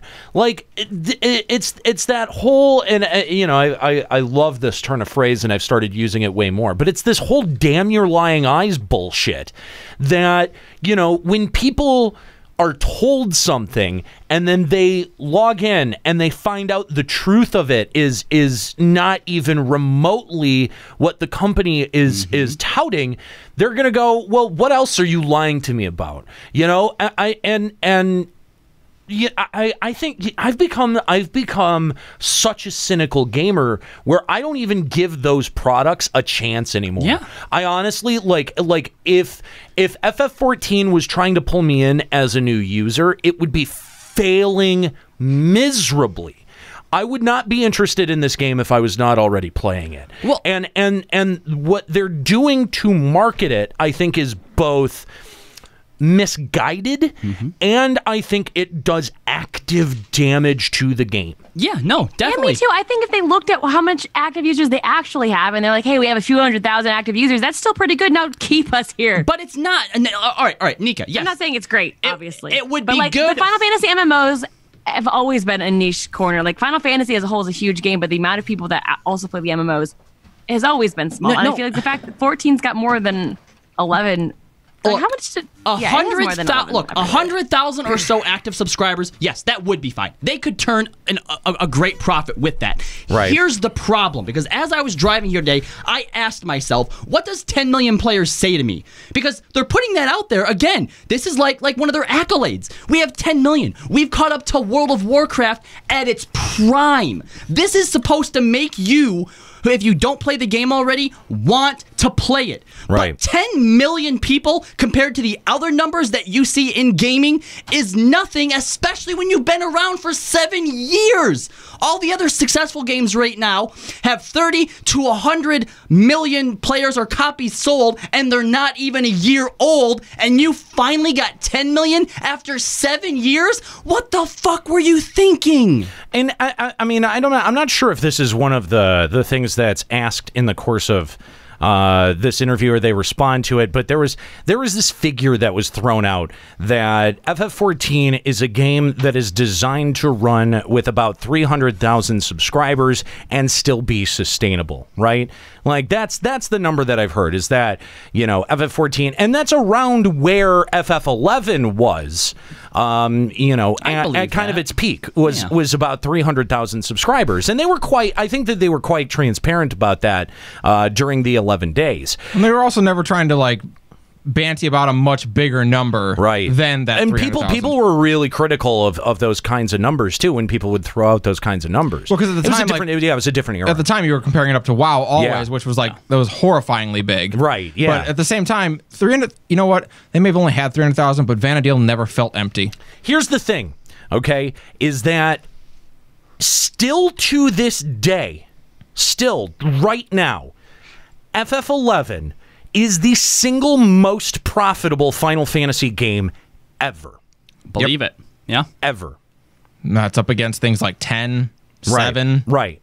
So and I think, you know, I can't remember if I talked about this last week or not, but what we've essentially traded off between FF11 and FF14 was FF11 was a game that was made for 300,000 players to play over a long period of time. You needed 300,000 invested players over several years to be able to make up that money. Now, if you're not trying to appeal to that type of player base, what's the other route that you're going for? What's the other metric that you would be going for? It's like, instead of trying to attract 300,000 people to the game and keep them there, it's more designed to, like, move box copies of the game and sustain maybe 3 months of a subscription before somebody moves on. And that incredible churn of a player base is going to lead to a less engaged player base, B, a less rabid player base, a less loyal fan base. And so the first thing that ends up on the chopping block are things like FanFest. Can you even imagine a FanFest that comes out and doesn't sell out within 30 minutes? Like, that it takes like maybe 3 weeks to sell out? How grim would that be? How depressing would that be? Or doesn't sell out. Or doesn't sell out, right. And tickets at the door. I think we've seen that. Like, we've seen that with other games. It's happened. It's not that much of a distant possibility where it could never happen. You've got to think that the majority of people that come to an event like FanFest, they don't live in fucking Vegas. They're coming from all over the country to be able to attend. Nika had just said when she went to the escape room in New York that there were several FanFest t-shirts in there, meaning that several. Yeah, meaning that people, you know, we traveled all the way from Detroit, and even at the airport we saw several FanFest t-shirts. You know, when we go to Youmacon, I saw someone who was checking into the fucking hotel at Youmacon a couple of years ago that had FanFest t-shirts. Oh, that's cool. You know, like these fans are from all over the place, and a lot of times end up spending considerable amounts of money to remain strongly engaged with the community for the game that they love. And I think that the sad fact is that Square Enix is more betting the farm on selling boxed copies of the game and having that 3-month churn of players, as opposed to making something that is in a long-term way satisfying for a dedicated user base, right? Because that's the harder thing to do. If you're going to do one of two things, right? Like, I think that's the way harder, less sure, more of a gamble route. Yeah, trying to keep your players involved for long periods of time. But that's hard. But if you nail it, again, look at FF11. Still going, still has a subscription base, and as you pointed out, Aniero, it's one of the most. It is the most profitable Final Fantasy to date. And of course, making that claim, you end up getting pushback because people are like, "Well, surely FF14 has outpaced it." No. I would say if you look at it in its current form, of course, but if you're only comparing the amount of money that FF14 has made since A Realm Reborn was a thing, and FF11, they might be a little bit closer. But the fact of the matter is that FF14 has this big anchor that weighs on it called 1.0. And you have to look at all of the development costs that were sunk into that, all of the personnel costs that were sunk into that, everything that was sunk into redeveloping FF11 probably the game. costs like $5 to run right now. That's the thing, is that they never went back and fundamentally rebuilt FF11. They've done that for FF14. Yeah, you have to look at actual profits, and they had to remake this game twice. Yeah. And I mean, also what the size of those staffs are like, what it kept to continue developing content for 11 versus what it cost to develop content for 14. Remember they got that triple-sized budget for this expansion. Not only that, but the FF11 dev team got a very, very convenient scapegoat that they leaned on very hard for years, which is PS2 limitations. Good old PS2 limitations. They had every excuse not to develop quality of life updates, because honestly, how could they? And they had to get really creative with all what we wanted was more macro lines. But like, I mean, it took getting to the PC only and dropping that console support to be able to add more macro lines. Yep. Oh, they did that finally? They did. Yeah. Wow. There's plenty of QOL updates for FF11 that have been pretty things remarkable. That I go back down, I'm like, as you know, as nigh unplayable as 11 is for other reasons. Yeah, a lot of the things that used to drive us fucking bananas is fixed now. A lot of things we used to use window for, like timers on how long Protect is going to last, are now in the game. Yeah. Still not going back. So no. We're not telling you to. We're just saying a lot of things that maybe pissed you off at one time might not be a problem anymore. But you know, we talk a lot about the philosophical underpinnings of FF14 and specifically Yoshi-P's philosophy when it comes to game design. And I think that at the core, something that SE has never directly addressed, but is probably, you know, something that we're pulling out of the subtext here, is that, you know, the game is not designed for someone to play for 5 consecutive years and still play and log in every day, right? Like that's the way that FF11 was designed. They wanted you to log in and play that thing every fucking day. I wish they wanted me to play this game every day. I want to play this game every day. Well, but you're not giving me a reason. Like in Vana'diel, like that was very much a world that you could live in, right? And part of it, and I figured this out last night when I was doing a dungeon. Part of it is FF11 was a game that you could reasonably walk away from for like 5 or 10 minutes at a time and come back. It was a game that lent itself to you living your life while working this in. Beside it. Okay? Yeah. When you queue for a dungeon, you feel somehow inherently guilty when you're at the second boss room and you got to go, hey man, I got to be right back. I got to refill my drink. My baby's crying. How often do you put off getting a drink or taking a piss because you're like, it's just another 5 minutes to the end of this dungeon. Oh my God. And I don't want to bother anyone. I don't even want to talk to anyone else. Well, like, am I fucking am I alone? Am I crazy? No, Somebody else, I mean, call us. Let us know. If I'm alone on this, I'd love to know. If you It usually happens after boss fights, I've noticed. I'll be real quick.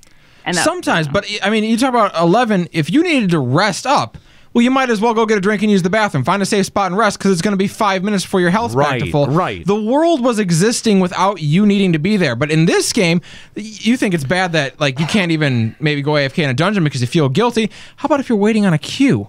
You can't get up and go to the bathroom because that queue pops. Especially if you're a DPS. Oh, God. Yeah, if I'm a DPS, I know anytime I click that queue button, buckle up for 30 minutes because I can't get up and leave. Yep. Yeah. Aniero, I'd actually like to hang on something that you said when talking about, what Yoshi-P is creating for us, right? Obviously, we see what's happening, right?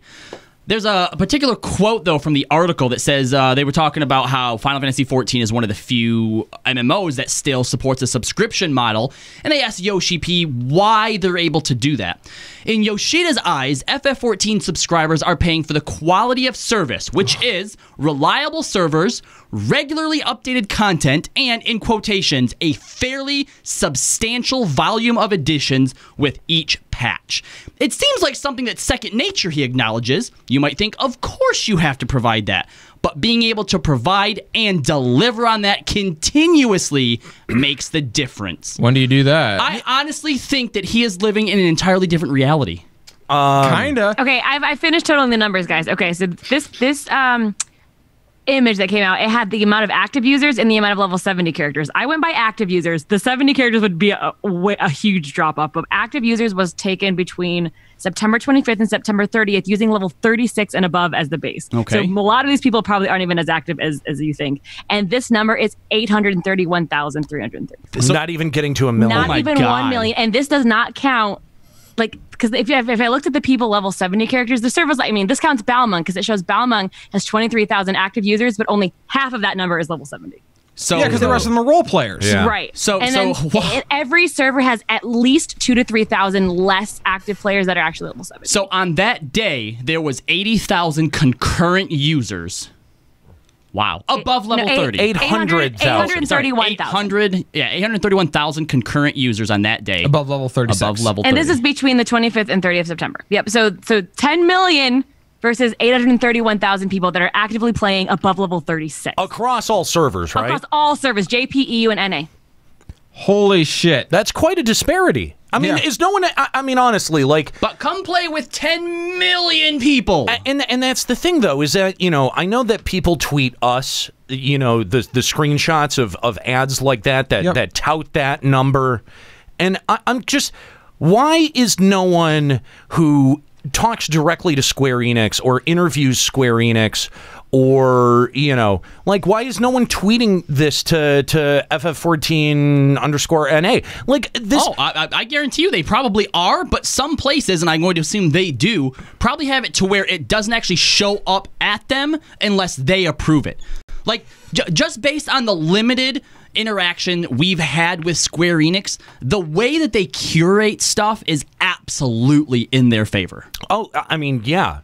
But the thing is that I think that this should be a huge talking point among the community, and every time we bring it up, people are just like, oh, who fucking cares? It doesn't matter. People inflate their audience numbers all the time. Nah, nah, nah.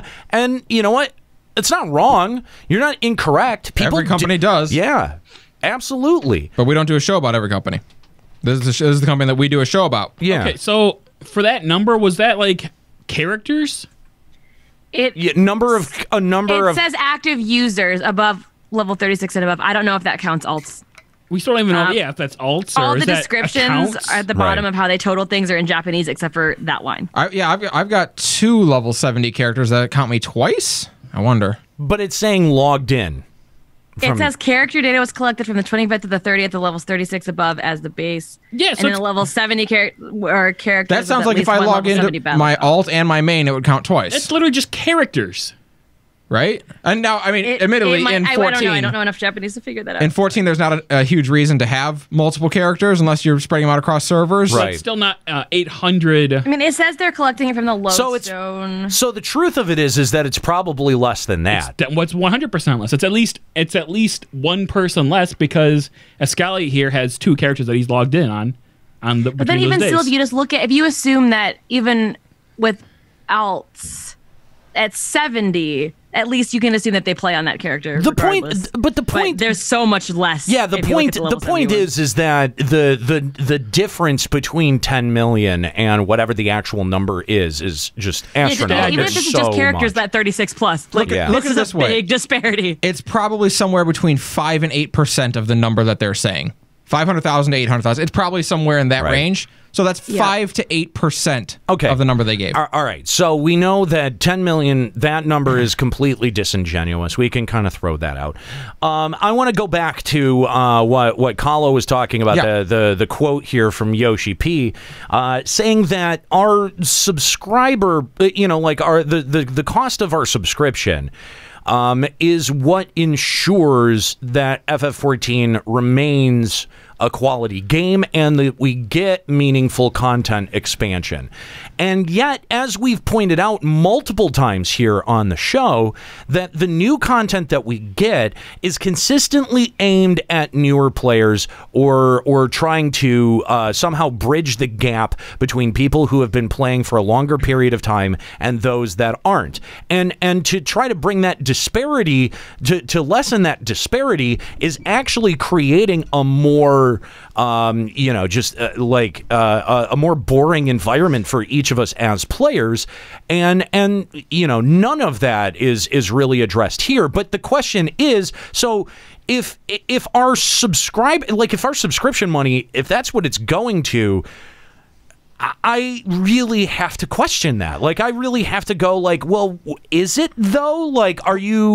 Are you being honest about that? Because we haven't seen an improvement in the content that we've gotten. We've just gotten the same content with a different coat of paint. And less of it. Less of it. Yeah. And I mean, but he's also been on record as saying, he expects people to log in, do the content, and then leave until the next thing comes out. And that's really not anymore a subscription base, because a subscription game is trying to keep you there. That's right. That's more of a game a la carte. Right. Hey, a patch came out. Do I like what's in this patch? Cool, I'll resub to do this content. Right. If I don't, I wait for the next one. But that's a game a la carte. But that's the thing, though, is that the choice whether or not to resub, I think, obviously, it does play a factor in this discussion, but I think that we need to take that out of our equation, because the idea, the core concept of a subscription is to continue month over month over month over month continuously, to not drop that subscription. Mm-hmm. And I mean, I know that we've already laid out the case that FF14 has done a dismal job of doing that, but let's just kind of argue this to its logical extension, okay? If our $12 or $14 a month goes to the content that we receive, then how is it that so many veteran players are feeling underserved? How is it that, if our community is paying far more for content than other MMOs, how are other MMOs' new patches and expansions more impressive than FF14? How do you square that circle as the developer? How do you, how exactly is that being done? Because I think without that being clear, I have to wonder, what the fuck is my $12 going to every month? The company. Kingdom Hearts 3 development. Well, no, ostensibly, if we believe Yoshi-P, it goes to the further development of content. It clearly doesn't. I mean, we're giving them more money hand over fist. They say they even got triple the budget, but we're getting objectively less content. All the money is going straight into Square Enix's coffers, and Square Enix's head honchos or whatever, they're giving them whatever they feel like they need to survive, but clearly they're not giving us enough or something. I don't think that the exchange is fair, especially when you look at the amount of content that we had been receiving previous to this and what we're receiving now. And the fact that it's not even really a discussion point, or it's not something that Square Enix feels, that they need to address, I mean, again, you know, we gave Square Enix a ton of credit for the way that they dealt with the 1.0 situation.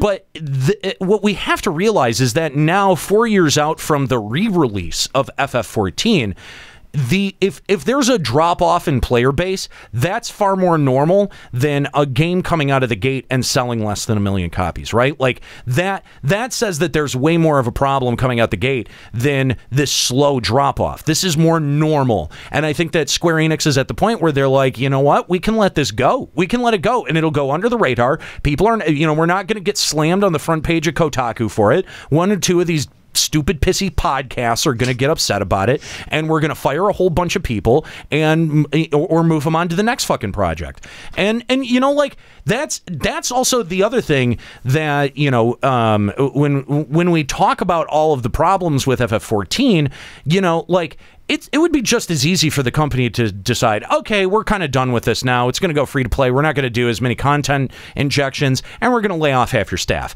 And that, I think, is a really depressing outcome that no one wants to see go down. No, again, people think that we have this, like we're rooting for this game to fail. We're absolutely not. We've never been rooting for this game to fail. If we did, then we would have celebrated 1.0 instead of, you know, treating it like the wound to this community that it was. Yeah, I mean, I can see why people think, because we are very negative a lot of the time, so I see why people think like, oh, you know, it'll kind of justify their stance if the game fails. But our lives are so much easier when the game is good. It's true. It's so much easier to do the show. Like, literally, like, that's how this show came about, is just we had passion for it, and it was easy. Yeah. Like, programming a show 2 years ago, 3 years ago, was so much easier than it is now. And I mean, Callow, you can attest to that. You do most of the outline work at this point. Yep. Back a few years back, programming the show was so much easier. It wasn't the stressful thing that it is at the end of every week for us now. And Aniero, to speak to your point about this idea of going free to play, I know that all types of naysayers and people have totally smashed and bashed us for that, and like how can you even say that there's no sign of it, fake news, blah blah blah blah blah. Look at just about any other MMO, right? And what their quote-unquote free trial periods are. It's barely anything at all. Like World of Warcraft, once you hit level 20, which you can do in like an afternoon, 2-3 hours maybe, if you know what you're doing, super, super easy. You can play almost half of the current levels in this game, up to level 30, right? And Yoshi-P said that is... Is it 36? It might... I don't remember. We'll say it's about 30ish. It's basically to the point where you like really start to sort of step into your own in the story as the Warrior of Light. And this is brilliant by Yoshi-P's part too, because he's like, that's what's really supposed to like grab you as a player. No other game treats you this way. And if you want to see more of it, that's also where you unlock the advanced jobs, so stuff starts to get a little bit more interesting, right? It's a great way to do it, right? I can't say that I have that I see any problem with that. Sure. But he's also said in the interview that when we release our next expansion, we might consider opening up to let people play until 50, because he wants people to at least try to get a feel for the game. He's already given half the game to him, and it's right after this quote that he drops in the, that being said, if 80 or 90% of our players demanding we go free to play, then we might need to look at shifting. Do you guys see how it's not like he's just randomly doing some talk. He's like, oh yeah, maybe, okay, and then he's dropping all of these little like clues and all these little breadcrumbs that you're right, one or two all on their own doesn't mean anything. But when you start looking at all this stuff that's came before and you're connecting the dots, when it happens, you can't be surprised. Yeah, absolutely. And you know what? He's basically laying out a case for it. He's already starting. He's already shifting the blame. He's like, oh, but if our players want it, if enough of our players want it, really, okay, just like how many people didn't want the jump potion, right, Yoshi? Right, exactly, right. Like, you want to believe him at that because you're like, okay, then it'll never happen. But when you look at the jump potion, you look at the track record, like, there's no way 80 to 90% of people wanted the jump potion, but they did it anyway. But here's the problem: every single person who does unsub and leaves the game, they get to count that as a vote for doing it. For going to a free-to-play forum. Like, oh, this person left. Clearly they weren't happy with how we were doing it. Or this must be what they want. If they don't someone pay for it. Drops off at that level 30 mark because the free trial ended, or, you know, eventually the level 50 mark, you know what, if it was free-to-play, they might have kept playing and then bought into it later. Hold up now. So you said you can play up to level 35 is what they're saying in the chat. Yeah, 35. Okay? Am I correct in thinking that that's right about when you fight Titan? I don't remember. Probably? I don't recall. Yeah. I think it is, and if it is, that's the worst spot to ever say, okay, now you have to start paying for the game. That was the point where I wanted to join the Garleans. I was like, I just had to do like 3 hours of questing to get food for my own party. Oh, right. Before I fight Titan. remember that. Fuck you guys. You deserve to get killed by Primals or Garleans. Whatever. Titan is level 34. It's right there after Titan. Oh my, that's a horrible spot. For the case of both the jump potion and the story skip item, they also said in the interview that they said it's a smart system that makes the new expansion as accessible as possible for anyone that has yet to dip into Final Fantasy XIV, although one that has not yet proved to be as essential as Yoshida initially thought. Interesting. So now, while some of you might try to be like, oh yeah, see, you guys thought it was going to be terrible, but guess what, it's not. All right, you're right. Nobody used it. That's fine. Well, no, that's not true. I come across that fucking icon every day. Every day that I log in, I come across that level skip icon. Wait, you actually get a level skip icon. I think I think you do. No. No, you don't. There's a Sprout emote or a Sprout icon, but there's also one that's for returners. For returners who came back like after Heaven's Word or something. Well, then I've been unfairly judging them. You have. Those are returners. Okay. You're a returner means you've unsubbed for a certain amount of time and just came back, so you might not know everything and need help. So I know I've done 50, 60 dungeons with Sprouts though. Oh yeah. I mean, but that's because the Sprout will last now until like 100 and something hours. Yes, it's based on hours. 100 something days. Like it's a lot now. Yeah. You can manually turn it off, but some people don't. Sprouts don't know how to do that. Yeah. Stupid Sprouts. Fuck them. But like again, I think that we are seeing Yoshi-P lay out a pretty clear case of what's going to happen. Yeah. And I don't think that arbitrary 80 to 90% needs to be hit, because again, we've heard of Yoshi-P has said in the past, well, if enough of our community wants it, or if whatever, and it still happens, or it's not coming till 5.0. Okay. Like we've heard these kind of qualifications before, and all of them have proved to be false. Just look at Machinist. Who actually wanted to play as a Machinist? 0 people wanted to play as Machinist, except Yoshi wanted to put Mustadio in the game. Yeah, Yoshi-P wanted to play as a Machinist. In the interview. And he doesn't even play as a Machinist. And you know what? Yoshi gets what Yoshi wants, because he makes the game. So that's why we got Machinist. Yoshi's always going to play Black Mage anyway, so that's what does he even think who is he fooling? No one. Nobody. Not us, because we woke. That's right. LBR is woke. Woke AF fire emoji. Hey, that's right. Listen, 100. we called this the first time with the jump potion. If he mentioned it means that conversation has happened. That's the most frustrating fucking thing about this. Because we've been down this road. This is so familiar. Is how right we've been on all of these fucking calls. The only things LBR Domus like now. like it's like like the only things that we've been wrong about in probably the last 2 or 3 years is anything that we were even remotely optimistic about. Like oh yeah, like we're definitely there's some kind of content that they're holding back or they haven't told us about. Can't wait for that API and Stormblood. Fucking that's the only shit that we've been wrong about. Diadem 2. Everything else, all of this. We never thought Diadem 2 was going to be fixed. No, that's true. Yeah, we called that for the bullshit that it was. But like the thing is that like, dude, for the entirety of Heaven's Word, we're sitting there making call after call after call, and even the most cynical of us, like none of us want to be right, and every time we're like, oh shit, the most cynical option won out. Here's the thing: is like we keep having these moments of like deja vu, where it's like, as soon as Stormblood dropped, we thought this feels very familiar. Why does it feel familiar? Oh, we already dealt with this in Heaven's Ward. Everything 4.1 drops, and we're like, this feels like 3.1 again. It's all repeating itself. Everything is literally just a new fucking coat of paint. That's all it is. It's just your different character models. A shitty coat of paint. Different character models. By the way, I did do Drowned City of Scala. Oh yeah, and I didn't need one word of fucking explanation for any of those bosses. Oh good. Okay, I did a Scalia dungeon once again during this week, and I said I remember.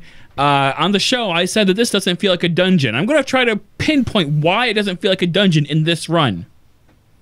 Did it feel like a dungeon? It felt exactly like a dungeon. Felt like a dungeon. Yeah. Oh, that's the thing is I kept waiting for that moment because you guys had said, I'm sorry, I set you up for failure. like you were like, it didn't feel like your typical dungeon. And I kept waiting for that, and I was like, nope, this is Feels like a dungeon. Exactly what I expected. And that's what Nika said to us last week too. To her, it felt like a dungeon. It was easy. I just blew through it, and the only thing that I liked was the solo trials. I feel like the solo trials, both in the main story quest and in the job quests, are very good almost all the time. That's the only thing I could say that I think is different. I'll give you that. I'll give you that. Yeah, but they are always good. But the thing is that like even the story around it, as you guys had said. The story around Scala is stupid. The rest of the story is better. It's like so tangential and like pointless that you're like, oh my god! You know what it is? It's honestly the same plot point as what Evilise was. Oh, there's a city under our city.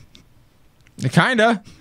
But I'll say this, buddy. Oh my god! Come on! I'm sorry, dude. Did I just shatter the glass? No, I mean, even the glass is shattered. You stepped on it. No. Here's what you did. Here's what you did. All right. Here's what you did. Because the rock had already been thrown through the window. What you did was walk up with a hammer and knock out all the remaining pieces of glass in that window frame. It's like when people see two different ideas, like, oh, one's way better than the other. Then you like hold a mustache up in front of the other one. You realize they're the same fucking thing. They're both the same thing. They're the same thing.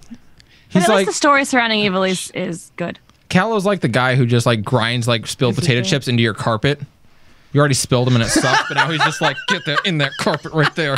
Yeah, now you're never gonna get that out, are you? Getting them out. To be fair, I may have done that at your New Year's party with a cup of like punch or like squirt or something. I remember that. I don't give a shit. It's not. I didn't say anything to anyone. Good. It's stained. Yeah. I made sure to grind my boot into it and track it too. Great. Yeah. Wow. Well, that's a good thing I shit That's in your petty. boot. You know what's weird? I don't remember him showing up to any of our parties. It was the one New Year's party where we live streamed. Oh, that's okay. Yeah. I was there. Yeah, Nick came to that one. Yeah. Okay. That's right. Yeah. That's right. We played Smash Brothers. Yeah. That's right. But listen, is that all you do at your parties? Because the one I came to, we live streamed and played Smash Brothers. I think that may be the same party. I think that may have been the same party. No, you didn't come to the year that I went. Oh. It's called. The next year he had it. I was there. You weren't there. I guess I wasn't invited though. You were working. I think you were specifically working remember that asking year. if you were going to be there, and you said you were working. Yeah, I mean, he might have been lying. Working. Yeah, I was working. Yeah. Oh, you're gonna be there, Nika? Working on jacking it. Yeah. Right. So this is not. Listen, this is not a reason to go back over the free to play discussion. No. And you know, dredge up all of that. But I do think that, you know, we have laid out a pretty clear case over time about how these things end up unfolding. And if history is to be a judge, then I think that we need to prepare for the possibility of free to play coming soon. And I've said this before on the show, that I don't think it's going to be free to play with microtransactions. I think it's going to be an optional subscription system. Makes no sense. Where you get the entirety of the game, and then what they're going to do is section off portions of the game to microtransactions. The Star Wars: The Old Republic strategy. That is exactly what I was thinking. Is a little bit like a mixture of Elder Scrolls Online and Star Wars: The Old Republic. Allow you to play further or faster with pay options. And the reason you do that is so you can justify it to your current fans, saying, "Oh no, if you want the game as it is now, you can keep doing exactly what you're doing. Right. We're just also adding this free-to-play feature." And then guess what? One slowly phases out. Here's my question, though. Here's my question, and we'll start with everyone in the room. And of course, we would encourage anyone who wants to sound off on this. Limit Break Radio on Skype, 810-515-8715, limitbreakradio.com/Discord.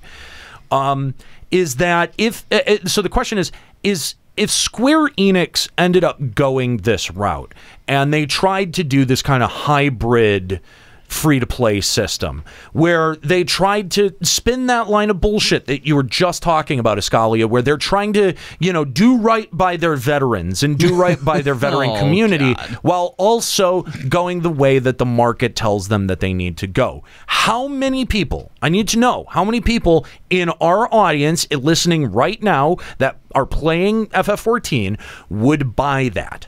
How many people would buy that logic? How many people would actually stay playing or even buy that optional sub? Okay, that's what I was going to ask. So is the question, how many people say, fuck it, I'm out? Is that what we're asking? Well, yes, because a lot of people will bitch, but it won't do anything about it. Right. At what level will you be? Will you still be a paying sub? Will you be free, or do you walk? Right. That's the question. Of course you would, Nika.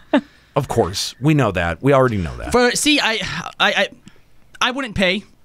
Now, I'd probably still play depending on how they did it. If they tried to use we need to also blah, blah, blah, our veteran players, right? Like, as much as they've shat on us, if they then try to come out and use us as an excuse. And, like, placated. Fuck you. I am so out so hard. But if they're just like, look, this is the way it's going to go now because it makes the most sense, I'd be like, all right, you know what? Fine, because I do still enjoy aspects of your game. I just don't want to. I just don't believe I'm paying for what I'm getting. So if they want to give me the story for free, I'd be okay with that. Why would they give you any content for free?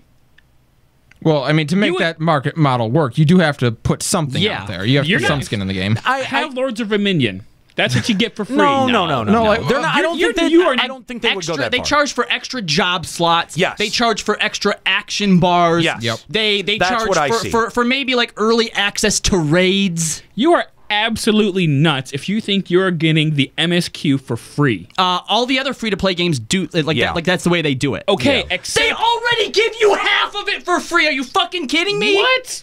They give you up to 35 for free. And you're not getting new MSQ for free. You're going to have to pay $5 to access the new MSQ because that is the only thing that this game has going for it. Yes, when I buy the new expansion, that's me paying for the new MSQ. Wait a minute. Hang on. Wait a minute. If you haven't paid to access the content to grind your eye level up enough, you can't actually complete MSQ missions.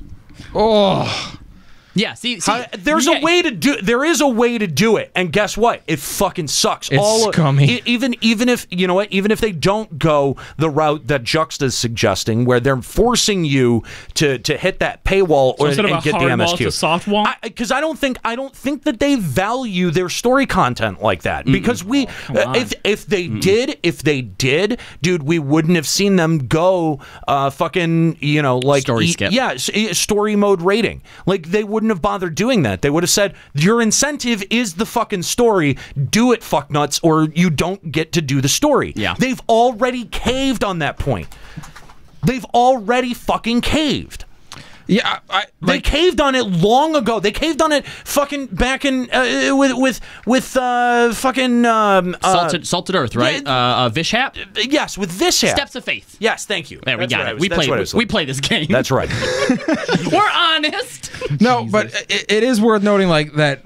I don't know any other MMO that has touted its MSQ as such a high selling point as 14 does. I understand. Element did too. Juxta, I do understand your logic because we value the MSQ. Mm-hmm. I don't think that Square Enix or FF14 values it in quite the same way. Yeah, they use the MSQ to lock players in. I mean, again, you can tell just from that interview where Yoshi says, "Look, we stop it right as you become the warrior of light." You're just getting a taste of it. Square Enix just went and added a canon story about what is happening to Tidus between Final Fantasy X and X-2, and they did it to Final Fantasy Mobius. Tell me again that Square Enix values its story. To my knowledge, Final Fantasy Mobius is a free fucking game.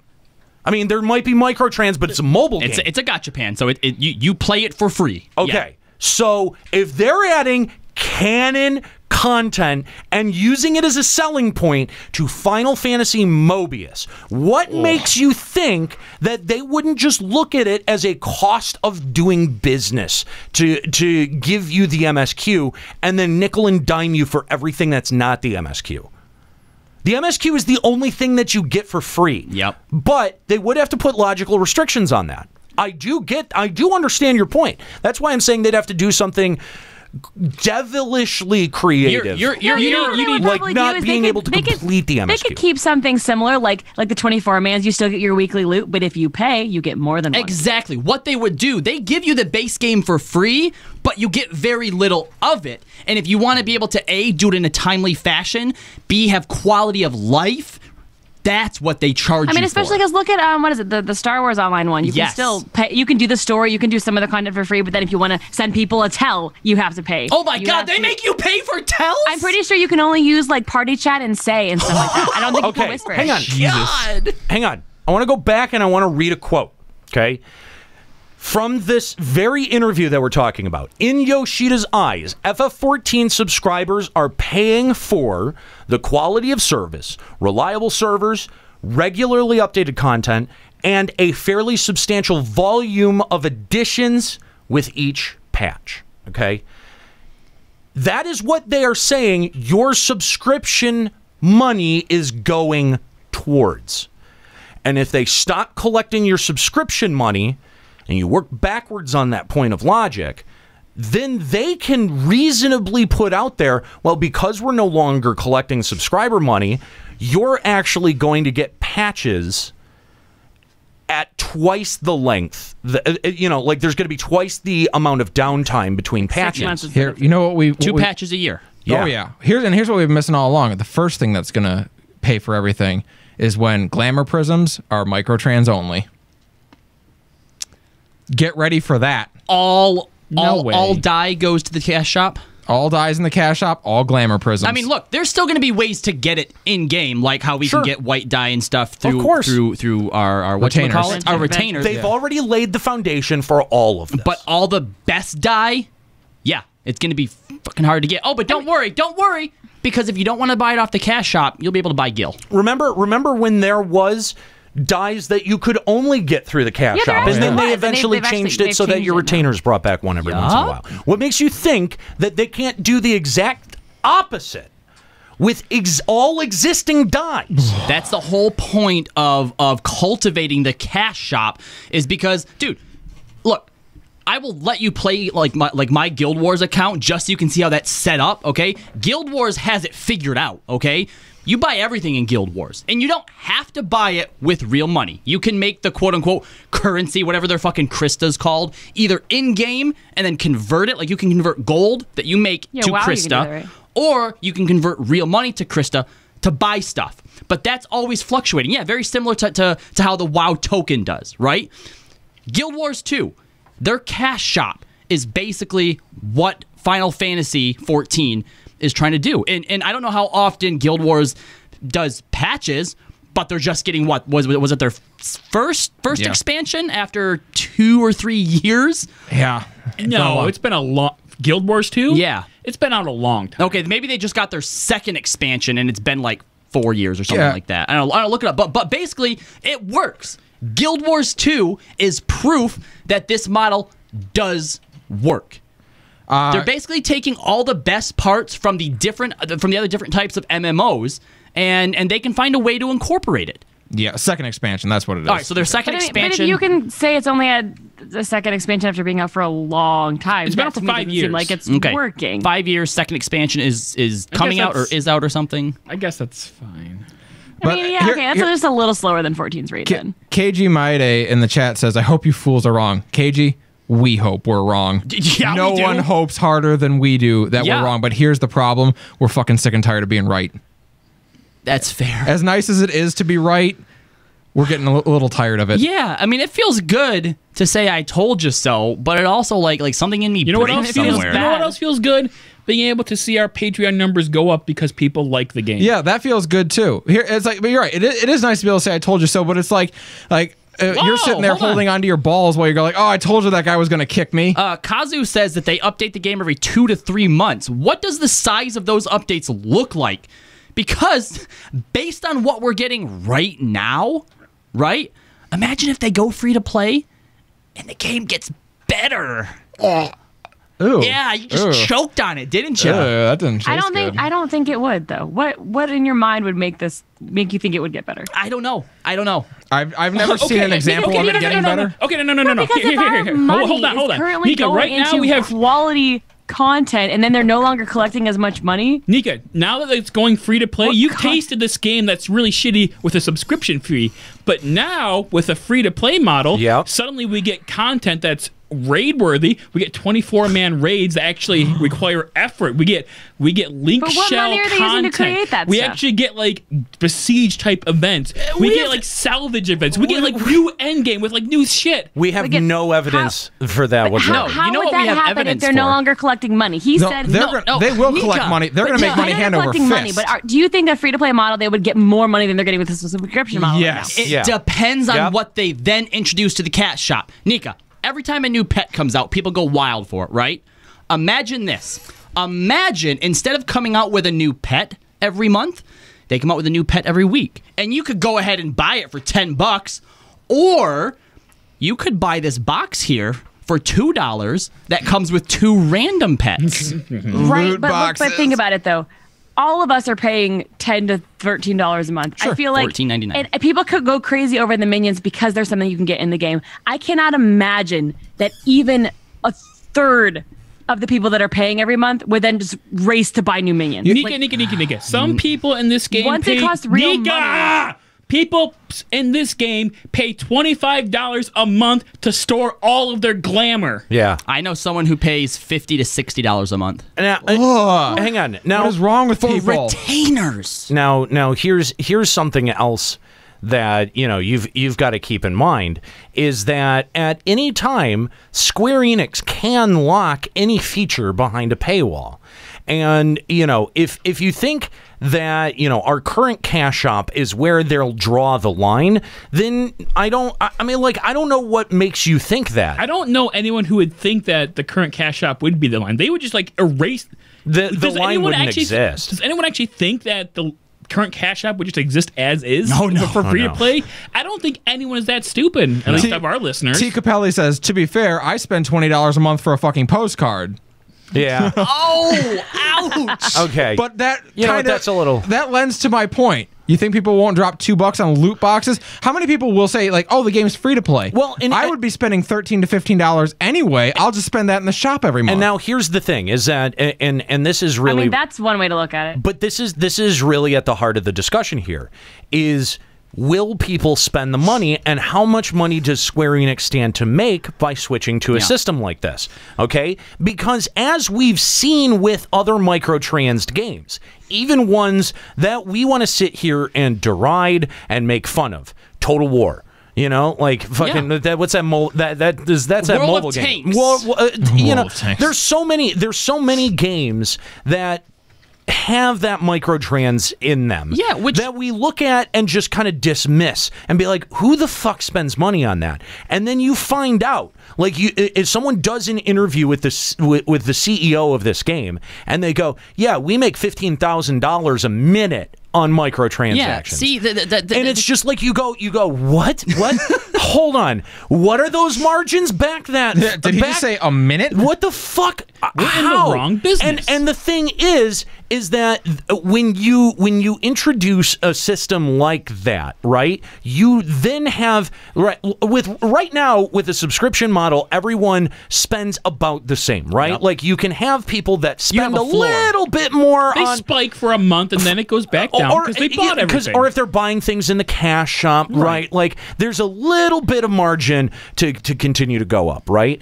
But at the most, Square Enix can rely on $10, $12 a month from all of us, right?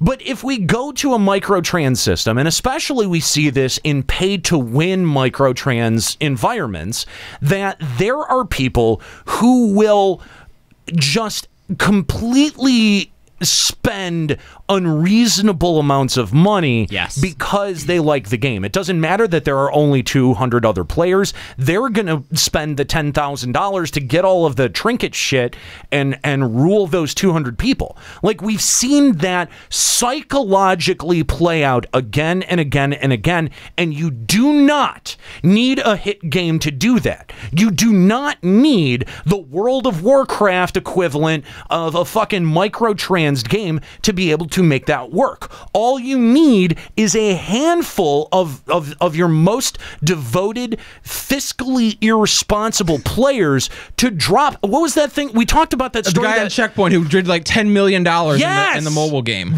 This is what I'm talking about. The margin to, even if you get one of those, that accounts for hundreds of us paying $12 a month over month. $10 million, that would account for almost their entire player base. Yeah, I did the math earlier when Nika gave us that number. At $12.99 for 800,000 people, it's about 10 mil. If you look at the margins that Dota 2's International were able to do, and they did that through giving a portion of their microtrans.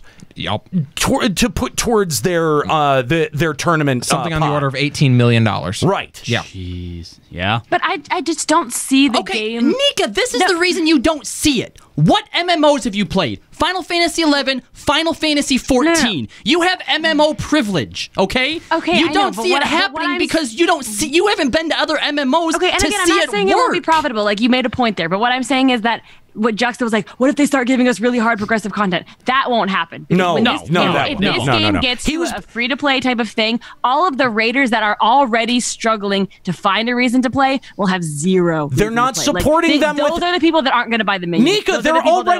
Nika, they're already the most burnt out portion of the population, right? Which means as it is. So if they stopped supporting that, like right now, they're supporting it with the minimal possible content, right? And if they just keep that going, like they're going to be able to sustain a player base that has shit to do at cap. Yeah. But if you think that those are actually going to be challenging or meaningful, fuck no. No, if this goes free to play, this game will become.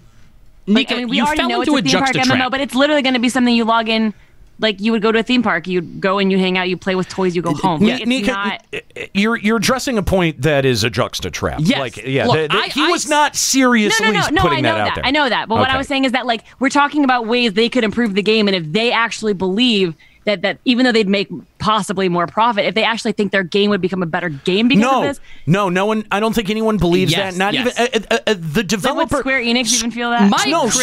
Square Enix is not fucking stupid. Because there are a lot of hardcore players that support this, even though they don't like the game, but who will walk at the sign of a free play. Absolutely. And our chat room, even though we don't have any callers on the subject, but our chat room, when we put that question out there, basically most of them said that they would walk. The majority have said. Yeah, the majority have said that they would be out. But there's also a difference between free to play and then free to play with just microtransactions and a free to play with a subscription option. Those are different. Listen, I understand that, but I think that a free to play with subscription options is trying to have your cake and eat it too. I know you love that colloquialism, but but that's exactly what any company that tries to do that is doing.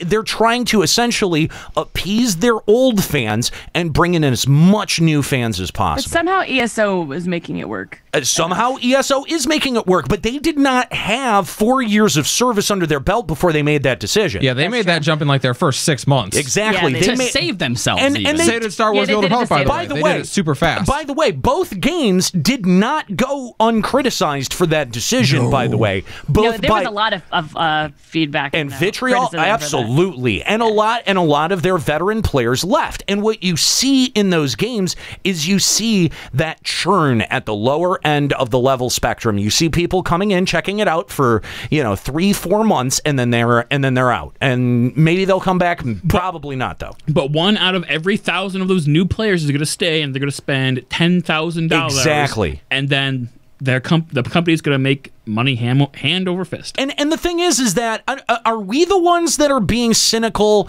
by kind of connecting some of these dots or trying to read the tea leaves here, or is that, I mean, because I feel like this is fucking business 101 for game companies, right? Like anymore, this is just what I assume. This is what I expect out of a AAA developer anymore. There's a little bit of cynicism there, but like if the game was doing good and morale was high and sub numbers were high, then these kinds of decisions, even Yoshi coming out and saying that, wouldn't even be a blip on the radar. It wouldn't even be a concern. It's everything together. No, see, I can't even agree with that, because if all that was the case, he wouldn't come out and say any of this stuff, right? One of the things that we said earlier, and I was trying to figure out how to put this into words, I think I was finally able to. One of the things we said earlier is the fact that he's able to come out and even just off the cuff mention free to play means that a conversation was had somewhere. Because we know in the gaming industry, as every dev has said, you don't say something unless you've talked about it, because gamers will look at that as a promise, right? Yeah. The FF producer who mentioned the FF8, the idea of an FF8 remake. We know that talks happen, or he wouldn't have said anything, because it starts a fucking wildfire. So the fact that it's been said means that people who make decisions have at least at one point looked at the docket and said, all right, this free-to-play thing, let's talk about that. Yeah. Yep. Because if he had gotten the mandate from above saying, oh, no, we're never going free to play, Yoshi never puts that out there as an option, like no matter what the players say. Yeah. And the thing is that, you know, I think as soon as Yoshi-P walked out on stage at FanFest and said, no pay to win, when he was talking about the cash shop,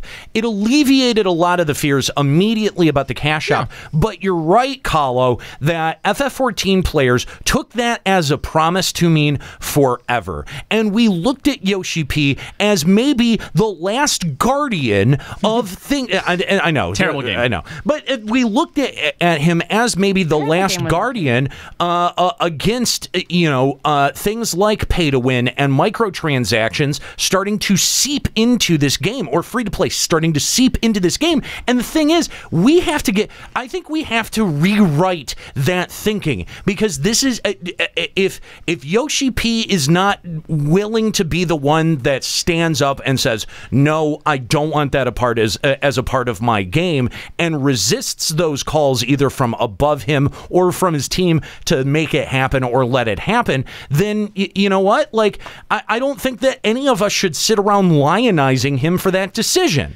Okay, but the thing is, like, Yoshi said no pay to win, and he can stand by that, because look at Overwatch.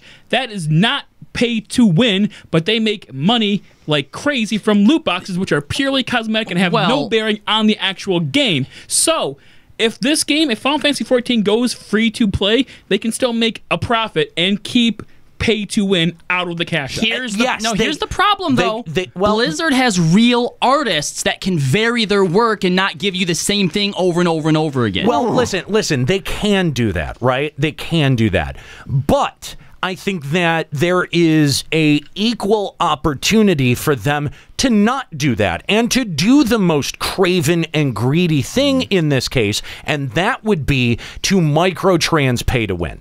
That would be to have the items that you're buying start drastically affecting the way that the game is played. And even still, I don't even know if it would be like that, but like I was saying earlier, they would be silly to not, let the free players still get their weekly drop, but let someone who pays get 2 or 3 per week. I feel like that Well, yeah, would be the idea is people would pay that. Yeah, the idea is to incentivize to want to pay more to get stuff. Because here's what's infuriating. When you have 800,000 people playing, I'm just using that number because we had it today. You're not going to because it's the actual accurate number, right? Well, it was back in September. I mean, wait, and it was only people level 30. Wait, it was this like September this year? September 25th to 30th. Yeah. Oh wow. All right. Yeah, we'll use that then. So they're not going to suddenly say, all right, none of you people have to pay anymore. That doesn't make any sense. If you want to pay, you can. Yeah. If you want to stop paying, go through a very complicated procedure on our website to figure out how to do that. Well, basically what they're saying is sort of like, you got a nice MMO there. Would be a shame if something happened to it, and if you stop paying monthly, something's going to happen to it. Oh my God, no. You see, like what he was suggesting, put a hard eye level cap on things, and then make gear kind of in the cash shop. Yeah. Oh, look, we finally made gear important. Wouldn't that be just a kick in the balls? Look, I don't know if gear it's because in loot boxes, though, because as we all know, loot boxes are not gambling, as according to the ASRB. You've been asking for RNG, and you've been asking for powerful loot. Fuck you, Square-Enix. I can't even. I don't know if it's because it's so hot in here, and I've been drinking a lot of sugar, but I'm starting to feel sick, guys. Just the idea of that reviles me to my core. You know what? I'd respect it. That's trolling on such an epic level. That is a level of contempt for their audience that I could only respect. And especially because that would be directed right at us. Yeah. I'd be pissed and I'd quit the game over it, but I'd respect it. I would quit if that was the thing too. Yeah. You'd respect it the way you respect Voldemort. Yeah, pretty much. Kinda. Or Donald Trump. People love Kefka. He was evil. It's true. You respect when it's evil enough. You respect character, not actual real mother pussy. God damn it.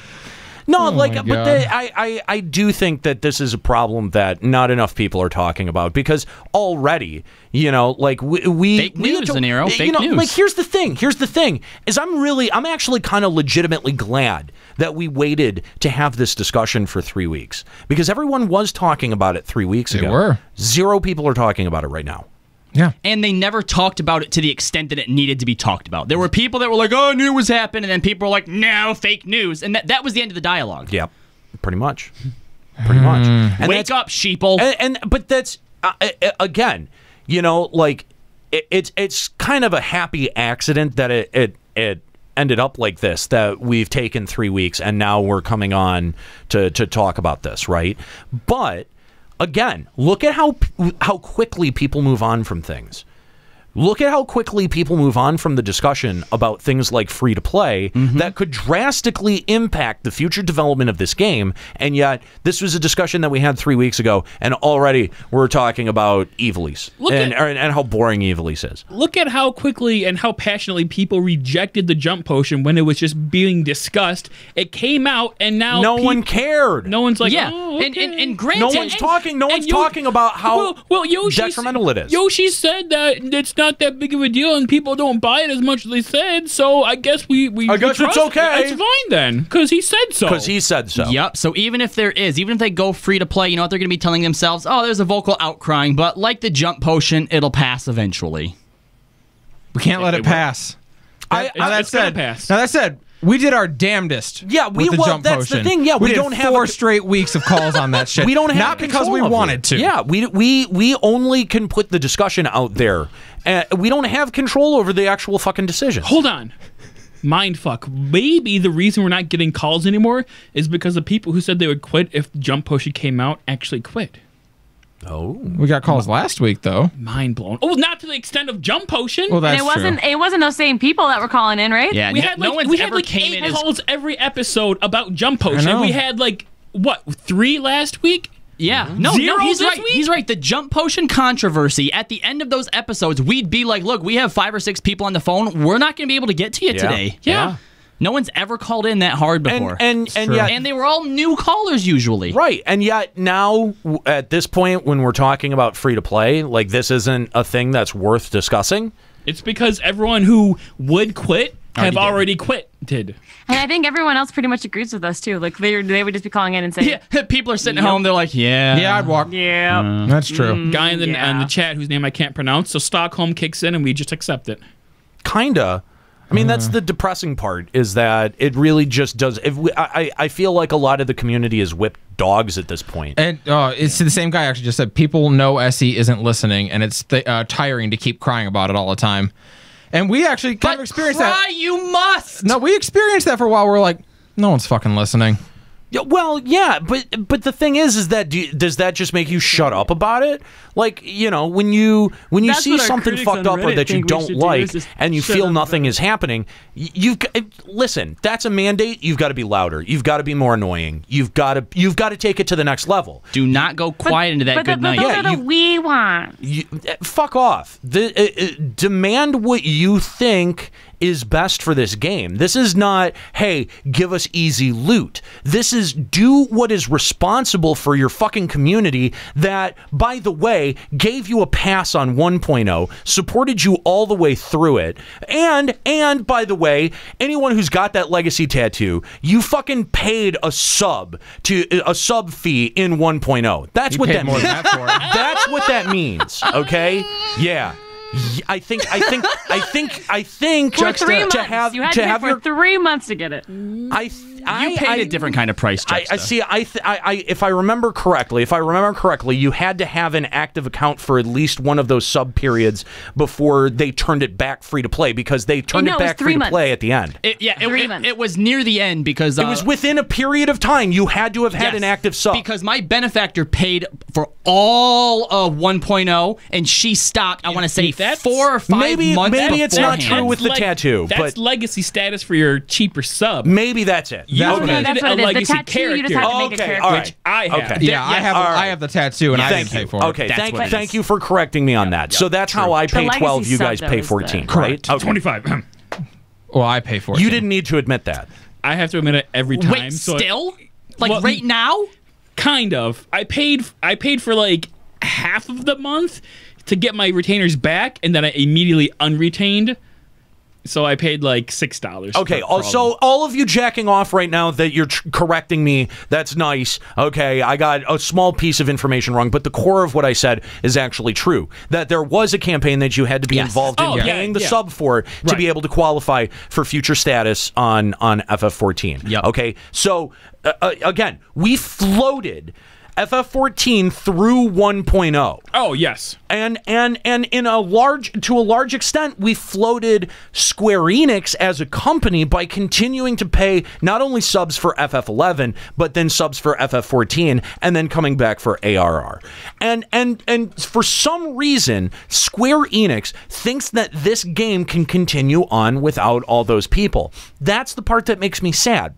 I feel like they fundamentally broke their promise to their legacy players, to their long-term players, to the people who saw them through that 1.0 hardship, where they said, listen, believe us, we're going to build a great game and it's going to be worth playing. And it was worth playing for a year. And then it started to grow stale. And I feel like the more that they continue to double down on this practice of copy and paste developing in terms of encounter mechanics and copy and paste developing in terms of, everything except their environments, that, it's fucking unacceptable for us to sit around and accept that and accept it quietly and placate it and tell Square Enix that they're doing a good job. I'm sorry. If you're paying for this fucking game, you should be able to have a place in that conversation, in that dialogue, with whether or not you are satisfied with the way that your money is spent. And guess what? The hard reality is that if you take your economic power and you go somewhere else, Square Enix will see that as a mandate. Now, they say between 80 and 90%, if between 80 and 90% of our community demands free to play. How is a community going to demand that? What's the by unsubbing? We're already at that metric. 10 million players, 10 million active accounts, or 10 million accounts ever created, 800 currently playing. We're already at that metric. 800,000 accounts actively playing. Okay, so we're at that metric. Right. He already proved his point. That's exactly what I'm saying. He gets to come out with free to play and say this is what you guys wanted. So if they said this bullshit and then they came out with the truth and said, well, this is how many people are actually logging in, this is a pretty big mandate, that we got to take it free to play. They've justified their own fucking decision. Yup. Are you going to take it? Are you going to accept that? Is that going to be okay? Well, I mean, because this is what we're fucking talking about. We're talking about free to play as soon as 5.0. If they're talking about it in 4.1, that means that if we're going to see it, it's coming in 5.0. Mark my fucking words. Well, I don't know. Yoshi said it's going to come in maybe 7.0. So I think we got times before the sky's going to fall. No, you don't. You've got till 5.0. Axel Zero in the chat asking for us to provide links and for us to show our work. When we said it earlier in the show, you probably weren't here. Nika did the math. Nika did the math. Nika can give you links. She's a teacher. We trust her math. Except her mouse doesn't work, so we don't know if... No, if it works now. Oh, you fixed it. Good. I had to unplug my controller and switch USB ports. And that stuff. fucking controller. Use a different it's controller. Wireless dongle. It's all fucked up. I think you need a different What does he want links for? Okay. Your math. Yeah, he wants you to show your work. Yeah, it wasn't an official announcement. It was an image that someone in Japan did to actually show how many active players there were versus how many people have cleared endgame. And they had Final Coil, Gordius, Midas, Creator, and Omega. And that was what it was comparing. But it has active users in level 70 characters. I can find it. Thank you. But I can't imagine that. Even though that's probably not the most accurate way to do it, I can't imagine that the number is that far off. No, I don't think it's all from Lodestone. So they took level 36 characters for the active, they took level 70 characters for that column, and then they took the achievements for everything. And obviously you can hide your character data from the Lodestone, so it's not. Depending on day, you might see a spike in activity or a downtrend in activity. So I mean, there are a couple variables in there that would affect that, but I think that's a good rough base. Hey, I think 800,000 simultaneous logins is actually giving Square Enix more of a benefit of the doubt than it is. Would you say it's about 45% margin of error? I mean, easily somewhere in there. Right. Let's go to our phone lines and talk to Lauro Felix of Sargentanis. What's up, Lauro? Hey, what's going on, guys? Thanks for calling Limit Break Radio. What's happening? Thank you for having me. I'll try to keep this short and sweet. So I was talking to my friends a couple nights ago about basically the 14 community and how the casuals have kind of taken over. And we were talking about how Square Enix handled FF11 and how they're handling 14. And we feel like Square Enix really doesn't give a fuck anymore. Like, as long as they're making money, they couldn't care less. So free to play, if that's going to be, hey, we can either get $14.99 or $9.99 from our legacy players a month, or we can just go fucking free to play and throw all this fucking loot in here. And like, they've already stopped putting out old seasonal gear and just throwing that in the fucking cash shop, so you can't get that anymore unless you pay for it. Which actually surprised the hell out of me when I was doing the news today for All Saints Wake. I figured that, like any other game, that all the stuff from previous years you could just buy available. today. Yeah, no. No. Fuck No. that. Why would no? Like, Why? I think last year I noticed that you couldn't get the broom again, and I was like, "What the fuck?" And then my friend Chad was like, "Yeah, it's on the Mock Station now." I was like, "Okay, pay fucking $15 and get your broom." There you go. Congratulations. Absolutely. I mean, so we're moving toward this at a very slow pace, and I'm not sure how other people don't see it. Do you remember the Easter events in FF11 with the egg hunting? Yeah. All right, guys. This year, you can get your consonants from the in-game event, but you got to buy the vowels in the cash shop. Really quick, guys. Someone linked the actual website that I think Nika was using, and as of October, active users are at 678,000. Yeah. I also linked that there's an imager of the image I was using. Yeah, that's like 150K drop off in a month. Well, it's not surprising given the content that they've put in front of us. But here's the thing, Lauro, is that I think what we've seen, the big difference in between FF11 and FF14 is obviously, first of all, FF11 can't sustain a structure like that, right? Like, they would have to go, and we've talked about this before, to be able to put microtrans into FF11, you would have to restructure so much fundamentally about it and remove something like play online that it's just not worth the development hassle for them to be able to do. Yeah. However you changed it, it wouldn't make the same money it does, just leaving it as it is. Now, FF14 was not built with that same restriction. They obviously don't have the same restrictions. That's how we have the cash shop, okay? And we've got to look at what has changed between when they put out FF14 1.0 and now. What has changed in the wider gaming atmosphere, and what has changed inside of Square Enix's own biome or inside of the ecology of Square Enix as a company? What has changed? Corporate structure. What has changed? What we've seen is the rise of both pay to win being super profitable, the margins around them being insane, and we've seen the rise of mobile. What's helped that along has been the rise of mobile gaming, and Square Enix has been extraordinarily active in that first and second wave of mobile games, and I can guarantee you. Just when you look at Square Enix's financial report and you see how many pages they've dedicated to their mobile brands and how much of a margin is on those and how much money they're making on those, you kind of look at it and go, well, why wouldn't they? Right? Like they're almost turning down money by not going that route. And the only thing that has ever prevented a game company from embracing it and going down that road has been their community sentiment, the gamers' sentiment. Would gamers actually end up shelling out and paying for it? And what we've seen more and more, especially in the last 5 or so years, is that these microtrans models work. They work ridiculously well, and there's so much drastically more to be made by just putting those methods and options into your game, and we just fucking buy them. Square Enix's financial report that we did on Checkpoint a while back, games as a service is their fundamental philosophy. Moving on, guys. Yeah, well, because even when games put loot boxes in, the biggest protest you get from people is, well, I'm not going to buy the loot boxes, but they still buy the game, right? Right. So it still counts as a success. Because again, like you said, Aniero, it doesn't count to put those in there, and somebody's going to use them. Exactly. It doesn't have to be 100% of your subscriber base that's engaging in microtrans for it to be felt by the rest of the community, or for it to be profitable for the fucking game company. It doesn't have to be half. It doesn't. Can be 1%, but that 1% is going to fucking blow their goddamn load of money on your stupid loot boxes. The amount of overhead versus profit on theirs, the margins that you see there, if they have 20% engagement, that's plenty. There's no reason to think,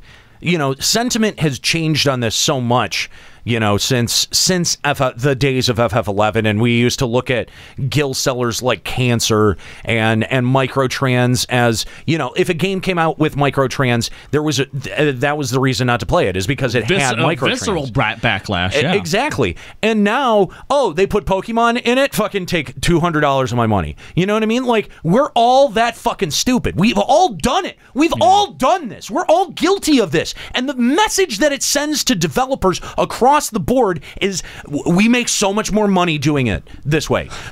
Why would we not? Why stop? What incentive do they have to fucking stop? This whole argument is the exact reason that I actually finally buckled down on myself and said, you know what? Not getting Shadow of War, even though I want to play the game. But it's gotten so entrenched at this point already that unless there is a major, and I mean major, shift in cultural shift. Yeah. The only way that you can take a stand against it is to say you're not going to play video games anymore. Exactly! And that means you have to give up something you love doing. Exactly. You can't, you're fucked. You can't do that. Yeah, you're basically saying I am taking myself out of the consumer pool for games in general, because there's almost no game that is above doing this. Yep. Retro games for life, Super Nintendo. Oh, fuck you. Okay, but fuck you. Hold no, on. because here's how Nintendo, they have you. Nintendo, yeah.